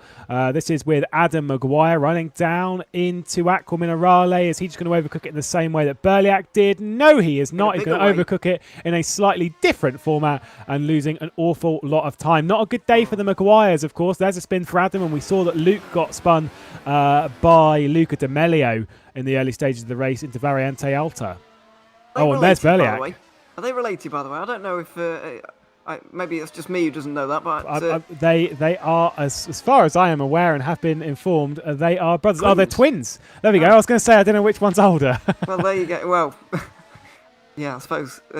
it's very marginal, but yeah, there you go. There's a bit of information for you all. Anyway, on board with Mohammed Patel again as he chases down David Moshek, trying to get through on the Polish driver. Got a lot of speed going down towards turn one again, but nowhere really to go with it. No, just not got the overspeed on Moshek. It was quite close in the previous lap, darting left, or a couple of laps ago, where he was darting left and right. And just could not find a way through. This Grand Prix has absolutely flown by. We are on lap 40. We only have 23 laps to go, so we're closing in on the idea of the final pit stop, because we assume sort of 17 laps to go, maybe even some drivers 18 laps to go. They're going to come in. Some of them are going to stick on their final, hopefully for some of the drivers, their final soft tyres. And try and make something of this. At the moment, those 10 in the point scoring positions, you have no idea how this is going to unfold because everything is so very close. Look at this. We're on board with Luke D'Amelio, who's realistically not far off of the point scoring positions. He's on the soft tyres on the back of Adam Maguire. Tom Satherley, Ernest Lappins, Peter Berliak ahead of him, and then that man Jim Paresis just diving over the chicane. Absolutely using the curbs. Thankfully, we don't have to worry too much about the suspension launching itself into the atmosphere. Fortunately, yeah, certainly, because there's been a lot of bouncing across those curbs throughout this race we've noticed so far. As we look backwards now from the Burst Esports car of David Moshek, is it going to be this time that Mohammed Patel gets through? Nope. Just keeping it in the middle of the road is Moshek, and actually outbroke himself a little bit into turn one there. But even if you do get the run through the first chicane. There's no way through at Villeneuve, really, as Luca D'Amelio now gets through on Adam Maguire. And Tom Savali was just in front, so that's Carlos Martin trying to get through at the same time, with Ibrahim Khan watching on from behind. So Luca D'Amelio has managed to finally get through there on Adam Maguire. And a little bit wide for Maguire, but now here comes Ibrahim Khan down the inside into Toza, the hairpin. Oh, very close, but not quite a way through for now. One of the 3 debutants on the grid in the World Championship is Ibrahim Khan. Needs to be a little bit more patient in traffic than that. Blake Checkett is out of the race, so we do have our first retirement of the season. This is on board with Jeff Fournier, who was a little bit slow through Piratella there, and then just overcooking the rear end as Adam Maguire into Aqua Minerale, was able to catch it. Though now we ride on board with Dennis Jordan. Does something happen to Dennis? Let's have a look down here into Ravazza. That's very laggy. But I hope he's okay. Anyway, I hope there's no disconnection. Just, I think, highlighting the fact that he's having a little bit of connection problems at the moment. Hopefully he stays in the race, because I think both Evolution Motorsport cars have got a good shot here. Hoyer, Duval and Braxock have got another set of hards to put on. Siebel and Jordan have got softs to put on in about 4 laps' time, so they're going to be very quick, and they're not starting that far behind, so I think we could see one of them at the very least on the podium. D'Amelio passed Satherley, not being fought off by his teammate there, and now he's going to set his sights on the other debutant, Ernest Lappins, who, whilst being a controversial figure to some people, you can speak of some of the stuff that he said, etc., he is a decent driver and is proving that here in the World Championship, currently running in 12th position, chasing down the 2015 World Champion of Peter Berliak. It's looking like a decent drive at the moment. What it will lead to, I'm not sure. I think he's still got to take another set of the hard tyres prior to the end of this race, so may struggle a little bit in the latter stages, but things all looking at least decent now with 21 laps to go. I'd say it's a decent debut. Yeah, I would certainly as well, because he's only done some Pro Series racing in the past, as you mentioned, making his debut in the World Championship here today. He did get a podium in one race last year in the Pro Series, but yeah, it's a good performance, a good debut from the Latvian as of right now. There's Liam Duval going through a shot. Here's Simoncic is seeing some gaps now through the field as Braxock, Siebel go through the shot now, and we have to wait a little bit more for his teammate Dennis Jordan to go through. Then Daniel Kish, who's been catching all of them in the last few moments. Then a bit of a gap to these two because they've been fighting a little bit. Mocek Patel, then Parisius not too far behind, with Peter Berliak still outside of the points on the hard tyres at the moment. He's got a lot of work to do today, the 2015 World Champion, if he wants to even get a single point out of this race. Berliak is going to have to drive very, very hard in the final 20 laps. Bit of slip and slide out of Tozer as well, struggling with the rear end on this car. He really wants to just get on those soft tyres. I reckon with about 16, 17 laps to go, that pit lane is going to be so busy. And for drivers that we know can go that extra lap on the fuel, obviously that point they're obviously saving a lot of fuel, so maybe they don't want to risk it too much. But for the likes of Siebel, that we know can go that lap further, because did 18 laps on the first stint of the race, maybe they'll try and chance it and take an 18-lap run. Of course, that does also include the formation lap as well, so maybe they don't have to save too much. Maybe expect to see someone in the next sort of couple of laps. We're expecting all of them to come in pretty sharpish anyway for their final stop, but things could be very interesting as we're seeing Ibrahim Khan and Carlos Martin. Ibrahim Khan moving up the position on the hard tyres, passing the soft tyre runner at the moment of Carlos Martin, who's obviously had a few incidents, is now going to try and get past the Englishman. That was reactionary defending. I'd give him a slap on the wrist for that one. Carlos Martin now to the inside of Tamburello, going to complete the move on the brakes. And Martin back up into 15th position. Adam Maguire out of the race. I wonder where that's happened, whether he's had a crash somewhere, if he's just retired in the pit lane. But either way, let's have a look what happened to Adam Maguire actually. Going down towards turn 1 at the moment. Is it some kind of disconnection, or is it a crash, or what's gone on here? Going into, yep, it's a disconnection. That's a real shame to see for Adam Maguire. Not his finest drive, I have to say, but, it was a decent performance, right? It would have been nice for him to get to the end of the race, but I'm afraid he hasn't been able to. That's Blake Checkett's also retiring in the pit lane. Yeah, just calling it a day there. So 2 retirements from the opening Grand Prix of the season, and everyone else is hard fought on circuit as we look for the battle for 11th position. Ernest Lappins on the back of Petter Berliak. Nothing sticking at the moment. Closest battle inside the top 10 is that one for 8th position, as Mohamed Patel still not able to get through on David Marocek. The closest battle on circuit is that one that we sort of cut away from. Ibrahim Khan, Carlos Martin, a little bit behind that as well. Luke Maguire and Jeff Fournier close on the circuit. So still plenty of close battles even after 44 laps of racing. Yeah, absolutely. It's not really stretching out as much as you might expect, as we were mentioning earlier on. This field is just incredibly close. There are a couple of battles going on, but it's all bubbling up nicely for a real tantalising finale with, I think, Jurnej Simoncic is going to be coming through the field. What can Liam Duval do in defence? What can Michi Hoyer do? What is Michi Hoyer willing to do to try and win this race? If it's between him and Simoncic, how much of his car is he willing to put on the line? Is he willing to risk both cars to try and take his second ever World Championship victory? It's going to be a very, very interesting fight if indeed it does come to fruition. These are the standings as it stands right now. Hoyer from Duval, Simoncic, Braksok, Siebel, Jordan, Kish, Brocek, Patel and Parisis, the top 10. Yeah, pretty strong drives from that lot, and the rest of the field dropping down. The top 10, obviously those that score points in the World Championship, the standard points format that you would expect. 25 points for P1, 18, 15, 12, 10, 8, 6, 4, 2, 1. The sort of the standard that we kind of know and understand from Open World Championships. Petter Berliak into the pit lane, the first one to bite at the moment, so far the only one to bite at the moment. Actually, he's just been joined in the pit lane by Tom Satherley as well, so all starting their final pit stops now, and this is where the fun begins. Yeah, absolutely. Berliak's going to be putting on soft tyres. So is Tom Satherley for Go Speed Racing Team. There goes Berliak. Is he going to be able to get any points out of this race for the man who, in the last 6 seasons of FSR, he's finished inside of the top 3 in the championship on 4 occasions. Very, very consistently good over a season, if you see what I mean. Yeah, strong driver, and hopefully for his sake, he will be able to make up some progress in these final few moments of the race. Coming in a little bit early to try and get the undercut on everybody else. Adam Maguire's recently retired, but what's his twin up to here down into the chicane? Is this also a disconnection for Luke Maguire, part of Edge Esports for the moment? Not entirely sure. No, it's penalty. A penalty, we are being told, which would probably come from track excursions. Yes, track cuts and so on, track extending. Yeah, just pushing it a little bit too far, as it's easy to do when it's this competitive. Just pushing it a bit too far was Luke Maguire, as was Ricardo Costa, who went across that. I mean, it's nearly part of the racetrack now at Quinarale. I'm quite glad it isn't, though, because it's a much more entertaining corner without it. Right, lots of people in the pit lane. Jurnej Simoncic, Dennis Jordan, Ernest Lappins, Daniel Kish, David Marocek, Ibrahim Khan, all into the pit lane. There's Jurnej Simoncic back out onto the racetrack. There's Dennis Jordan out as well on the soft tyres. So this is where things are going to get a bit busy. I think most of the drivers will be exchanging their hard tyres for softs. Daniel Kish as well, a little bit further down the road. There's your double world champion, the number 17. He's got to do a lot of work to try and close down the gap that Michi Hoyer has pulled out.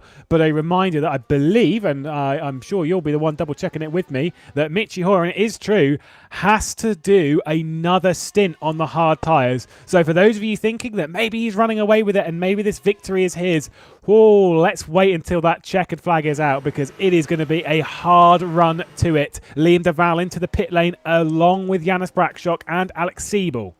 Smart from Liam Duval here. He's covering off Jurnej Simoncic. He can go longer on fuel right now, can Liam Duval, but he's got another hard tyre stint to put on, and he doesn't want to be undercut by the 2-time world champion, because once he's through, there's no way you're going to see him again. So this is going to be a slightly shorter stop for Duval. Expect him to come out a little bit further ahead of Simoncic to where he was before, maybe, as he's already out of the pit lane now, accelerating down towards turn 1. Simoncic has got work to do here. There's no doubting that, as Siebel is out already ahead of Braksok. He's on soft tyres as well. So Siebel's out ahead of Jurnej Simoncic. It's side by side actually through turn 1. Simoncic round the outside at turn 2. The tyres not quite up to temperature for Siebel at the moment, but a great drive from the German today. He's been completely under the radar, but now he's got himself into a net 4th position. As things stand at the moment, he's knocking on the door of a podium as well. Yeah, Siebel's second season in the FSR World Championship, had a decent debut, finished in 4th in the championship, a best finish of 3rd at the moment. And of course, we remember he did quite well in the Indy Pro standings, finished behind his teammate, but up in 3rd, and they got the team's championship in the Indy Pro Championship as well. So they are going from strength to strength for Siebel. Whoa, he is right up there with Jone Simoncic.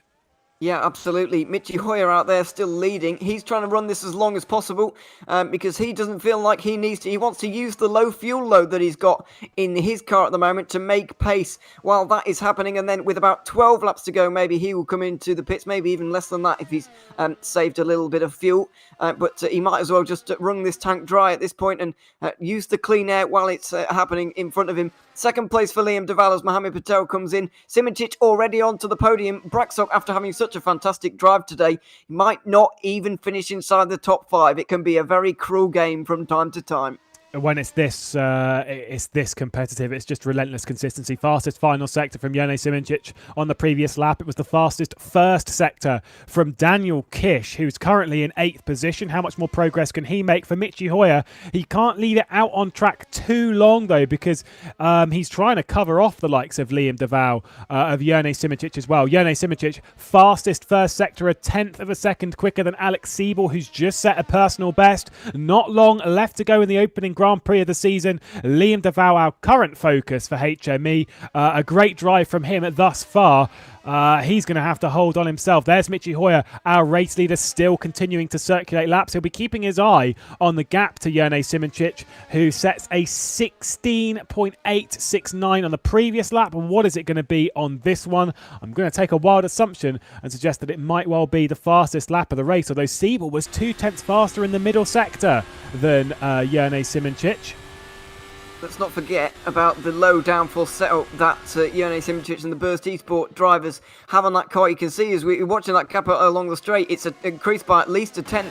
It just running down towards turn 1, it's closer to 3/10 by the end of the straight, as here comes Daniel Kish on Ricardo Costa, who I believe has to make another stop yet, unless he's had a miraculous jump up the field here. Mohamed Patel is into 9th place.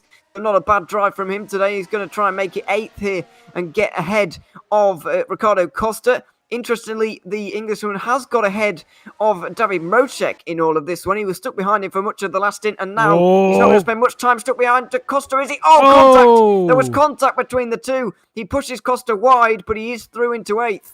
I'm sure Cam will be setting up a replay of that one ASAP, our broadcast director for the opening round of the World Championship. That's allowed Daniel Kish to pull out a gap, alleviating him of the pressure behind. Here's a replay. Let's take a look. This is with Janis Brakshock. There is behind the evolution of Dennis Jordan, who makes that move, goes around the outside at Tamburello on those soft tyres. Lovely stuff. Respect between the two. And we've got two Evolution Motorsports drivers inside the top 5. Now we focus behind as we're on board with Ricardo Costa. We're going to get dived down the inside by Mohamed Patel. Is he going to make that apex? We kind of need to see it on board with Patel there, because I think he may well have just pushed it a little bit too far, was the defence there. Let's take a look.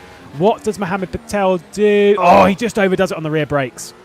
Yeah, he had that little bit of a squirm on going into Toza there, and fine margins in this game. And when you lose the car, what's going on here then? David Mocek in front of him right now has got Jim Parisis and Ricardo Costa. That's not normal. There's been a bit of an issue here for Mocek, because he's now 3 seconds behind where he was before. He's trying to get down the inside of Costa. There's no space there into the hairpin, but he's going to try and force one. He bumps the back of Ricardo Costa and tries to get through now, but he can't quite for the moment. Meanwhile, while we've been watching all of this, Mitchy Hoyer has been into the pit lane. The gap for the lead of this race is down to less than a second. Liam Duval has got an FSR World Championship race victory just 1 second up the road for him. What a story that would be. It's going to be massive stuff. Ricardo Costa's team manager, Lee Davidson, messaged me a little bit earlier, wishing the best of luck to obviously the broadcast, and returning that for the team and stuff. Riccardo Costa, though, won't be happy with how he's been treated the last couple of laps. Obviously, that incident between Mohamed Patel and now being under pressure a lot from David Marocek. 5 seconds clear of Jurnej Simoncic, that battle for second. This is on board with Jim Paretis just to see how all of this unfolded. David Marocek to the outside, snap of rear brakes, and Jim Paretis judging that to absolute perfection on the second apex of Tamburello. That was stunning. That was absolutely brilliant. If he was 1 millimetre to the left-hand side more than he was, then that was going to be a quite hideous accident, really. But that's just, I think it's worth having a look at this one again to just appreciate the driving here from Jim Paretis to get 2 in 1. Just take a look at how close this one is in slow motion. All it's scoring. Mocek on the left-hand side there in the Burst eSport car. Riccardo Costa struggling over the curbs. And the pace difference is unlike anything we've seen all race, really. Fantastic driving from Jim Paretis. Absolutely beautiful. That was so well judged. Huge respect. David Marocek, though, is out of the race. What has happened? Is it a connection issue, or has he had an incident? He's by himself running into Toza, so he's sort of... I thought Riccardo Costa was supposed to be near him. Loses it on the rear brakes. Maybe Costa came into the pit lane, just spun it, maybe stalled it, and called it a day there for Burst Sticky Advertising eSport. Yeah, it seems that he's had enough. He's really been kind of in a bit of a boxing ring at the moment in these last few laps, because there's been a lot of stuff going on around him, and he's been under pressure for a long time as well from Mohamed Patel, who's currently in 8th place. But we're watching Luca Di Meglio try and get through on Ernest Lappins, who's got 2 hard tyre stints at the end of this race, which is really hurting him, I'm afraid. But as we were saying earlier on the fringes of the top 10, you know, a couple of issues for those in front, and he might be able to grab a point here, which I'd say is a good debut in the World Championship. Bit of an oversteer moment out of turn 3 there, and a good catch, but he is down in 12th position. For now, it's not going to be any points for him today. Respect to him, though, because when Di Meglio got to him, he didn't really fight it that hard, and that shows to me that he's a driver that wants to learn. He is here to learn about his craft, about what he's doing, and playing the bigger picture. Whilst he may not be getting points in this race, he's learning more about how this car behaves over longer distance on the hard tyres, and understood that that fight with Di Meglio was basically going to be a losing battle, considering the tyre difference. If he was inside the points, I would suspect that would be a very different style of battle, but for 11th position, it's not so much worth fighting that hard. Mohamed Patel on the back of Daniel Kish. Now this will be a hard-fought battle as well. These two have raced quite a bit in the World Championship a long time ago, and continue to battle it out here in 2021. Where's Daniel Kish going to go for his new squad? Zancho Simsport, nearly a dive down the inside from Mohamed Patel, the 2017 World Champion, but nothing sticking for now. No, nothing for the moment. No opportunity really presenting itself for Mohamed Patel. He struggled to get past Mocek in the last race, in the last stint, and he's struggling a little bit to get through on the Zancho car of Kish at the moment, but he may well be able to. Obviously trying to go for the championship this season. I'm not entirely sure what the aims are for all of these guys, whether they're all going for the championship or not. But if people like Patel and Burliak are, then they're going to realise that it's not been the best opening race for them, certainly. It's been a pretty good opening race, though, for this man, Alex Siebel. Really been under our radar until this final stint, and he's got just less than a second up to a possible podium space in the form of Jurnej Simoncic. The obviously two-time champion is going to want to start his season off with a podium at the very least, if it's not going to be a win. 9 laps to go as they cross the line, and he's not really under that much pressure from Alex Siebel right now, it has to be said. 0.8 of a second. They're both catching Duval, but not at the rate I was expecting. No, it's still half a second a lap. They're closing it bit by bit, but they have to get to Duval. They have to then pass Duval and then catch Michi Hoyer as well. We ride on board with Mohamed Patel, and there is no way through on Daniel Kish this time by. No pressure as well behind Patel. Michi Hoyer, 1.5 seconds clear. Obviously came in with sort of 16 laps to go, I believe, something in that vein. Or maybe a bit less than that, but there's potential that he pushed it a little bit too far in pit lanes. Obviously, the best way to save time in the circuit is to not take as much fuel in the pit lane. Of course it is, because it's a shorter stop. And there is potential that maybe he's just pushing that a little bit too far. Jeff Fournier goes for a bit of a spin into Variante Alta. Keeps going, though. Yeah, he's got back going again as we look at Phil Krause as well, going towards Acamira Raleigh. arguably the hardest corner on the circuit. I would say so anyway. And Phil Cross might agree with me after that particular statement. But there's another one of those particular interesting racing lines where those guys are starting to find very quick ways of going through there. I'm afraid they're not all legal. But they're jumping across that chicane a little bit too often. We might have to... What if we put just a massive spaceship launching sausage curb on the outside? I think they'd be less inclined to go for it then. Just put a big wall there. Yes. Don't actually do that. But all these drivers, when they're skipping across there, are getting off tracks for doing so. So that's where they're getting built up towards a potential drive-through penalty. And if they're not careful, they will be receiving one, and that can definitely ruin your race. You get a drive-through penalty at this level, you're very unlikely to come back from it. I mean, I think even realistically, even if like Jurnej Simoncic got a drive-through penalty at the moment, he is going to be outside of the points when he served it. It is absolutely, that kind of stuff is super harsh, so you've got to be careful. Yeah, you really do have to be very careful on those particular things. You can't run across that section as much as, you think. I was taking the mick a little bit ago about that. They will be penalised if they do it too often and cut the track too often, as you mentioned, with a drive-through penalty. So we don't need a massive sausage curb or a wall. But anyway... we're still watching this battle for 7th place with Daniel Kish and Mohamed Patel still struggling to get through ever so slightly, but 2 points could be quite crucial towards the end of this championship. They're not really catching Jonas Braksok at the rate as which they need to, so it's unlikely they're going to be involved in that battle for 6th place unless something happens to the Hungarian just in front of these guys. However, Patel is going to want these couple of points. It's going to be difficult for him to do so, though. Daniel Kish defending well for the moment, just keeping his car in the middle of the road. It's so narrow going into turn 1 that if you just do that, then you're likely to carry on in the lead.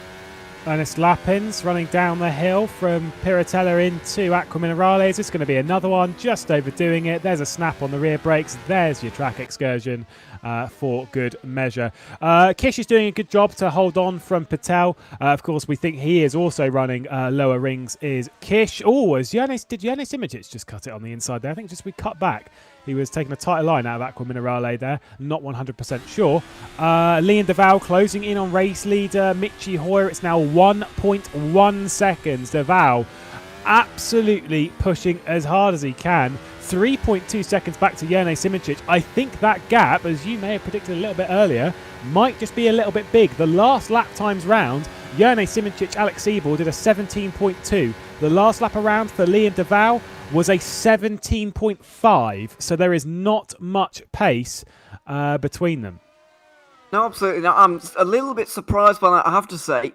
I was expecting Simoncic to really roar up to the back of Deval and Hoyer and then really start to make some moves. But it looks like I cannot imagine the amount of pressure that Michi Hoyer is feeling right now. I cannot imagine what these guys' heart rates are up to at this point because an FSR World Championship victory is almost at their feet right now. It's in the hands of Michi Hoyer, trying to take his second in 2 years. Last year, it was the opening race. He led the championship for a race and then it was ceded to his teammate. But goodness me, Liam Deval also wants his first World Championship win. He wants to finish his first World Championship race. He's never done that before. And now he might be able to in a fantastic place. He's had a really good lap here, actually. But look at the way the Burst Esport car just runs away ever so slightly on the straights. It's got a low downforce setup on, so losing a little bit of time in the corners.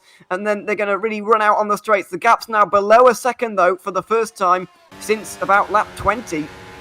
And how fitting would it be for 2 years in a row for the race to come down to the final lap of it? We're here, obviously, at San Marino. Last year we were at Malaysia and we saw that final lap pass between Michi Hoyer and Jurnej Simoncic. Hoyer victorious that day, leading the opening Grand Prix of the season. He's been out front most of the day after qualifying on his third pole position in the World Championship. At the moment, things have gone well for Hoyer, but it looks like the pressure is mounting bigger and bigger. I'm being told that he might be running to a number here on the fuel, potentially just a little bit low. We'll keep our eye on it and see where he ends up at the end of this race. But the more he has to save, the more pressure he's under, the harder he's fought behind, the more those two become a part of this fight. Alex Siebel yet to take a victory in the World Championship as well, and he'll be kind of desperate to do so after a couple of podiums last season and being one of the most consistent drivers. he'll definitely be fancying himself a race victory, if not today, at some point over the 12-round season.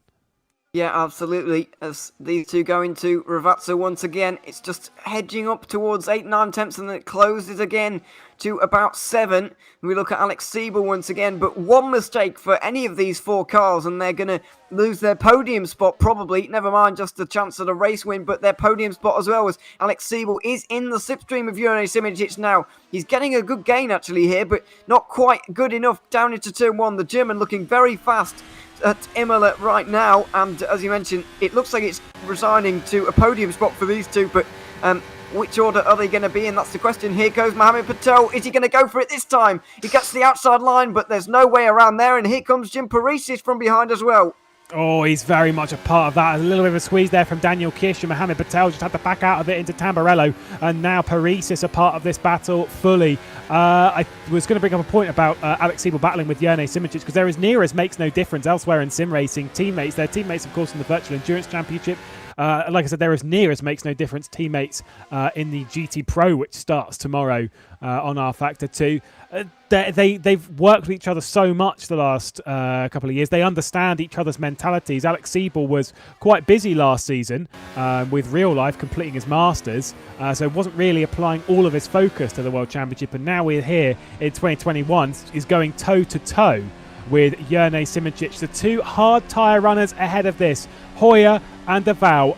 3 laps to go in the opening Grand Prix of the season, and this could really swing any way. It really could. It's a fantastic fight at the front of the field. There's some fantastic fights going on a little bit further down the field as well. Hoyer's still leading, of course, but it's all going on down in the pack. Jim Parisis not really with the best exit off of rFactor to get a move on with Mohamed Patel here, and they're all going to go single file down into turn number 1. But this is a fantastic fight and a great story with Liam De Waal as well. Apparently, he only signed up on Thursday, so it's not exactly like he's been preparing for... Well, he might have been preparing for a while, but he's certainly not been on the entry list for very long. And now, it's all of a sudden, against everybody's predictions at the start of the event, he's challenging for a race win. I know I tipped him for a bit of an outsider after qualifying, but I was not expecting the qualifying performance that he put in.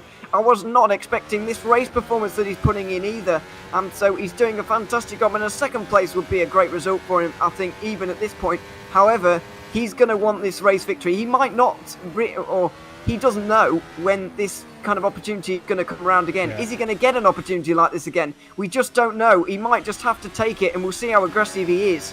Of course, joining HME is a very well-organised outfit. They've got a lot of drivers across Formula Sim Racing, not just in the World Championship, but elsewhere as well. A large rostrum of drivers, and a lot of practice goes on behind the scenes, a lot of setup work. So he's come into a car that was already fairly well running. It's not like he started from zero when he first started driving the car 3 days ago, joining the sign-up. Clearly a good catch for the team throwing him into this, because he is doing very, very well indeed. We're on board with Mohamed Patel, whose closest effort on Daniel Kish was that one on the outside of Tamburello. But he's only going to get one more time at Tamburello. He's only going to get one more time. All these corners that he's going through, they're just opportunities being ticked off. It's the penultimate lap of the race, and so far for Mohamed Patel, there is no way through. He's also got to be watching his rear end, as Jim Parisis is right on the back of him. Petter Beliak's in a bit of a world of his own, 7 seconds behind this, but 5 seconds clear of Luca D'Amelio, and Ernest Lappins is also becoming under pressure from Tom Satherley outside of the top 10. Yeah, it's fantastic fighting going on down the order. You were mentioning a moment ago that there's only going to be one more opportunity into turn 1. It applies for all of these guys, of course, because we're about to go on to the final lap of the San Marino Grand Prix right now. Liam De Waal, big slipstream with Michi Hoyer right now. Half a second is the gap as they go over the line for the penultimate time. We're on the final lap of the race. No move down into turn number 1. What can Liam De Waal do? Can he? Will he? Just get a little bit closer to try and win this race. I can't see him doing it without some outrageous dive bomb in one occasion. But Michi Hoyer looks like he went a little bit wide through there, made a little bit of a mistake. As here comes Mohamed Patel. He's struggling to find a way through as well. Yeah, no way. No opportunity at the moment for Mohammed Patel. Daniel Kish drops a little bit of his right-hand side wheels into the dirt on the exit of Tamburello. No way through at the moment. Our focus then back to the race leaders. It's going to come down to rFactor. It's going to come down to the fuel mileage of Michi Hoyer for Burst Esports Simplexity. They're going to run through Tozer and then down the hill towards rFactor, which is the best opportunity for Liam Duval. He's thrown it over the curbs, not really picked up a good enough exit though. The two hard tyres of these cars, Hoyer and Duval, it's just not going to be good enough, and it looks to be coming through the final corner. We'll see if it's a drag race to the line, but here at San Marino, where Michi Hoyer was runner-up last season after qualifying in 8th position, he's got pole position, his 3rd in his career, and now he takes his 2nd Grand Prix victory of his career. Michi Hoyer on top in the first round of the championship for the 2nd year in a row. It's Hoyer from Duval, which is an amazing finish for Duval, and Jerne Simoncic, your double world champion, just beats Alex Siebel and Dennis Jordan. God. And here we go, a massive fight down in the pack as we've got a wheel banging between Patel, Kish and Paresis just across the line. It's 7th for Patel, Kish dropped down to 8th, and Jim Paresis wasn't able to take advantage of any yet. Petter Berliak comes across the line in 10th position, and if there is one thing we need a replay of right now, it would be that moment. Yeah, 3 wide across the line between those 3 drivers. Fantastic racing between. Here we go. Let's see what on earth went on here. Well, this is what's going up to the line right now. Daniel Kish is presumably being pushed out wide. He's trying to get past Mohammed Patel at the moment, banging wheels with Jim Paresis to just about hold on for 8th place. But what preceded this then, he's not got the greatest run out of the chicane, defending from Mohammed Patel, who breaks late. Well, he actually breaks early, goes for the undercut because Kish has gone wide into the first part of rFactor, and he's been pushed out. It was actually a very fair move there from Patel, and Jim Paresis has just got through on both of them, and there was a lot of wheel banging between Paresis and Kish. So that first bit there, that wheel bang, and we all know that I'm apparently massively Sancho biased and all that kind of lark. That first bit of contact there is on Daniel Kish because he is fully alongside with Jim Paresis, and Paresis is where he is. He doesn't technically have to give more room. It may be considered a little bit of a dodgy tactic holding him there, but like Kish, the only option that he's got really is to lift. And it's the final lap of the race. You're not going to lift. It's a racing thing. Don't worry about it. But that contact is instigated from Kish. There's Liam Duval, runner-up in his first ever finish of a World Championship race. Obviously, has done a couple before, but retired from them. Michi Hoyer, another victory. Let's take a look at the final standings of the race. Of course, provisionally, Michi Hoyer, victor again. Liam Duval and Jerne Simoncic on the podium. Siebel and Jordan behind that round out the top 5. And then Brakshok, Patel, Kish, Paresis and Berliak, your top 10. What a crazy race it was between that lot. Your 10 finishers in that top 10 are all incredible drivers, and it is no doubt that they earn those positions. But the drivers behind, they could have also very much justified those positions. D'Amelio, good up to 11th position. Ernest Lappins on debut in 12th position. Tom Satherley, Ibrahim Khan and Carlos Martin on his return in 15th position. Phil Kraus was disappointed with qualifying. I don't think he was particularly happy with the race, but 16th is still okay. Robin Panzar after some early issues. Had Ricardo Costa, Danny Van Der Neet and Jeff Fournier, who started from the back of the grid and took a little bit of interesting strategy to try and work his way up the order. Unfortunately, 20th was about as far as he gets. The last 4 all retirements as David Morocek, Luke Maguire, Adam Maguire and Blake Checkett all retired from the San Marino Grand Prix. Yeah, what a fantastic race that was. I mean, man of the match for me, definitely Liam Duval, who is just fantastic. He hasn't done a World Championship race for 3 years, never finished one, and he's just got his first FSR podium. A fantastic drive from him to split the two Burst Esport drivers. But Michi Hoyer just about holding on in the end for his second win in the FSR World Championship. Fantastic driving from everybody. Thoroughly enjoyable race. Let's have a quick chat now with the podium drivers, shall we? Absolutely. We've got to start it with the main man himself, Michi Hoyer. Your 3rd pole position in the World Championship, which was an incredible effort, backing it up with what seemed to be a very, very controlled race, at least through the middle part of it. How was that for you today? It was totally unexpected. Like, really, from the testing point of view, I knew I had a shot for the top 5, but the pole was mega surprising. And I'm very, very proud and happy on that. The race wasn't as controlled as it seemed. I struggled a bit doing minor mistakes. I could have had myself a little bit more of a safety gap. to be honest. And then in the end, even I was a bit short on fuel, so I had to do some lift and coast and some spaces and short shift. And I literally ran out of fuel on the line. But I mean, an amazing team effort. The guys have done a great job. Very proud Yanni is in P3, and I mean, what shall I say? It's like I can't really believe it. It was a bit easier than the first win, but pressure was on till the very last lap because the wall was utterly quick, and if I had a little bit more of a struggle, he would have a good chance, I guess. Can hear the emotion in your voice a little bit there, and of course we know that you were quite emotional after that well-deserved victory back in Malaysia last season. That victory almost seemed like a bit of a turning point for you as you really stepped up that year and became even stronger than you previously were. Is this victory almost in the same vein? Is this gonna make you a new Michi Hoyer and contend for that title? I mean, contending for the title is always something that you want to do. I mean, for me, it was important to do a win this year, so I can take that off the list already. But I mean, I agree. Last year was a really game-changing point. This year, I would just probably say it's rather a confirmation that last year hasn't been a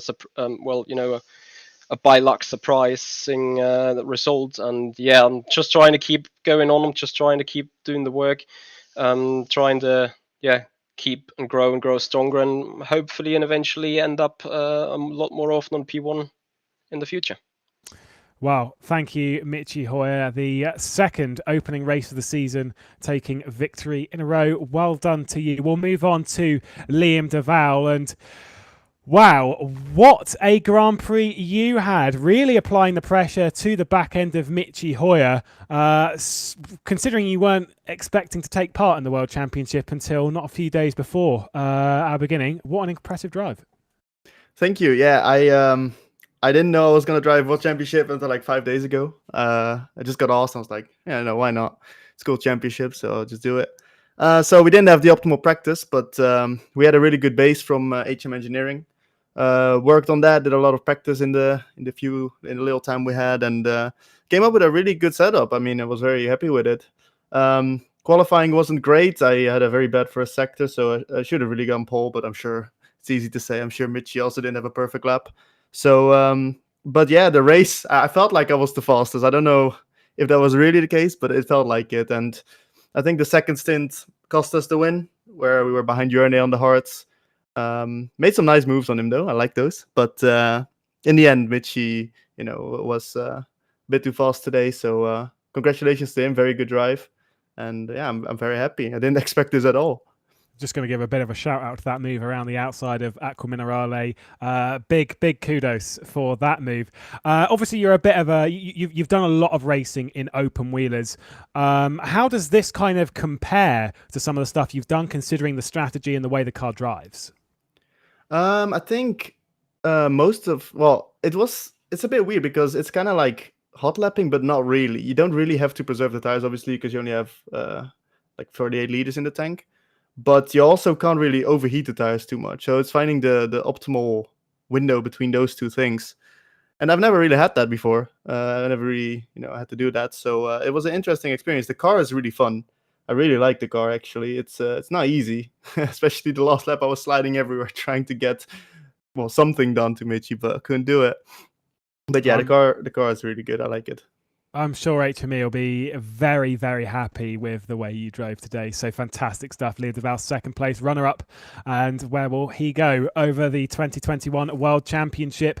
We'll go to someone who's probably already set his sights on that World Championship. The double world champion himself, Jörne Simoncic, starting the season after a bit of a high-pressure drive from Alex Siebel behind in the latter parts of that race. Ended up on the podium, though, a little bit further off the race leaders than you were expecting, though, maybe, Jörne? I was expecting I would finish much further behind, to be honest, because for the past 2 weeks I was doing like four testing, like with 4 different cars every day on some days. So like I knew that it will be a struggle in the first race. So yeah, mid race I ran out of my water bottle because It was so crazy, so high pressure. Yeah, I don't know what to say. I'm really happy for Mitch, and I'm really happy with P3.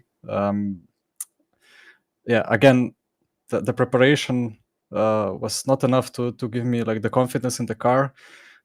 Actually, half an hour before qualifying started, I loaded 5 days old setup, which was significantly different, and I could not decide what to take. I was still fiddling around with some stuff, and in the end, yeah, I got quite surprised that I was so close to pole. And yeah, I'm ultra happy for the podium. Obviously, you were one of the drivers over the previous sort of season or two that's been a bit vocal against the way we had DRS and the way we had slipstream and stuff, and were one of the ones that was sort of saying that maybe we should try and focus this a bit more on to racing, at least from my memory. I'm not going to put words in your mouth. Now that we come into this season, this car, is it kind of driving? Is it racing the way that you want it to? Yeah, I love the fact that there is no more DRS, because the racing with DRS is just like, it's stupid. DRS trains nothing to do, just preserve tires and wait. But now we actually have to push for the whole race and really be on our toes every single lap, every single corner, and think about the strategy about the pit window.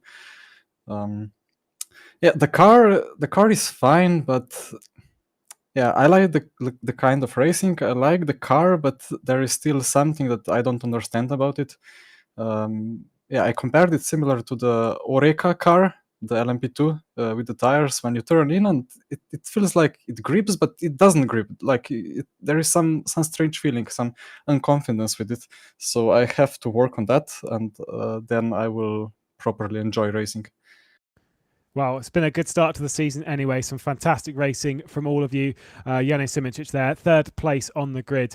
I'll head to Ewan for final thoughts of that race. A fantastic opener to the season.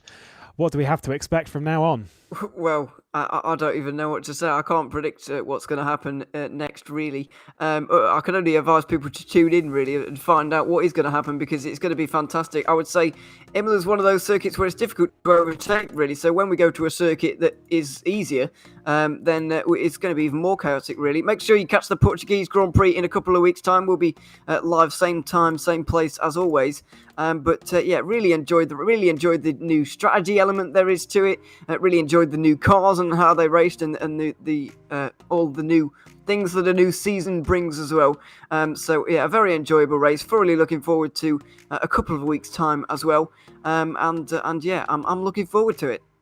Well, we'll have to wait until then. Round one complete. The opener to the FSR World Championship, of course, brought to you by SimLab, 3D Wrap, Masita Esports, and, of course, the race. I've been Lewis McGlade, Ewan O'Leary alongside Cam Rodger on the cams, very fittingly for the FSR president. We'll see you in a couple of weeks' time when we return for the Portuguese Grand Prix. Until then, though, bye-bye.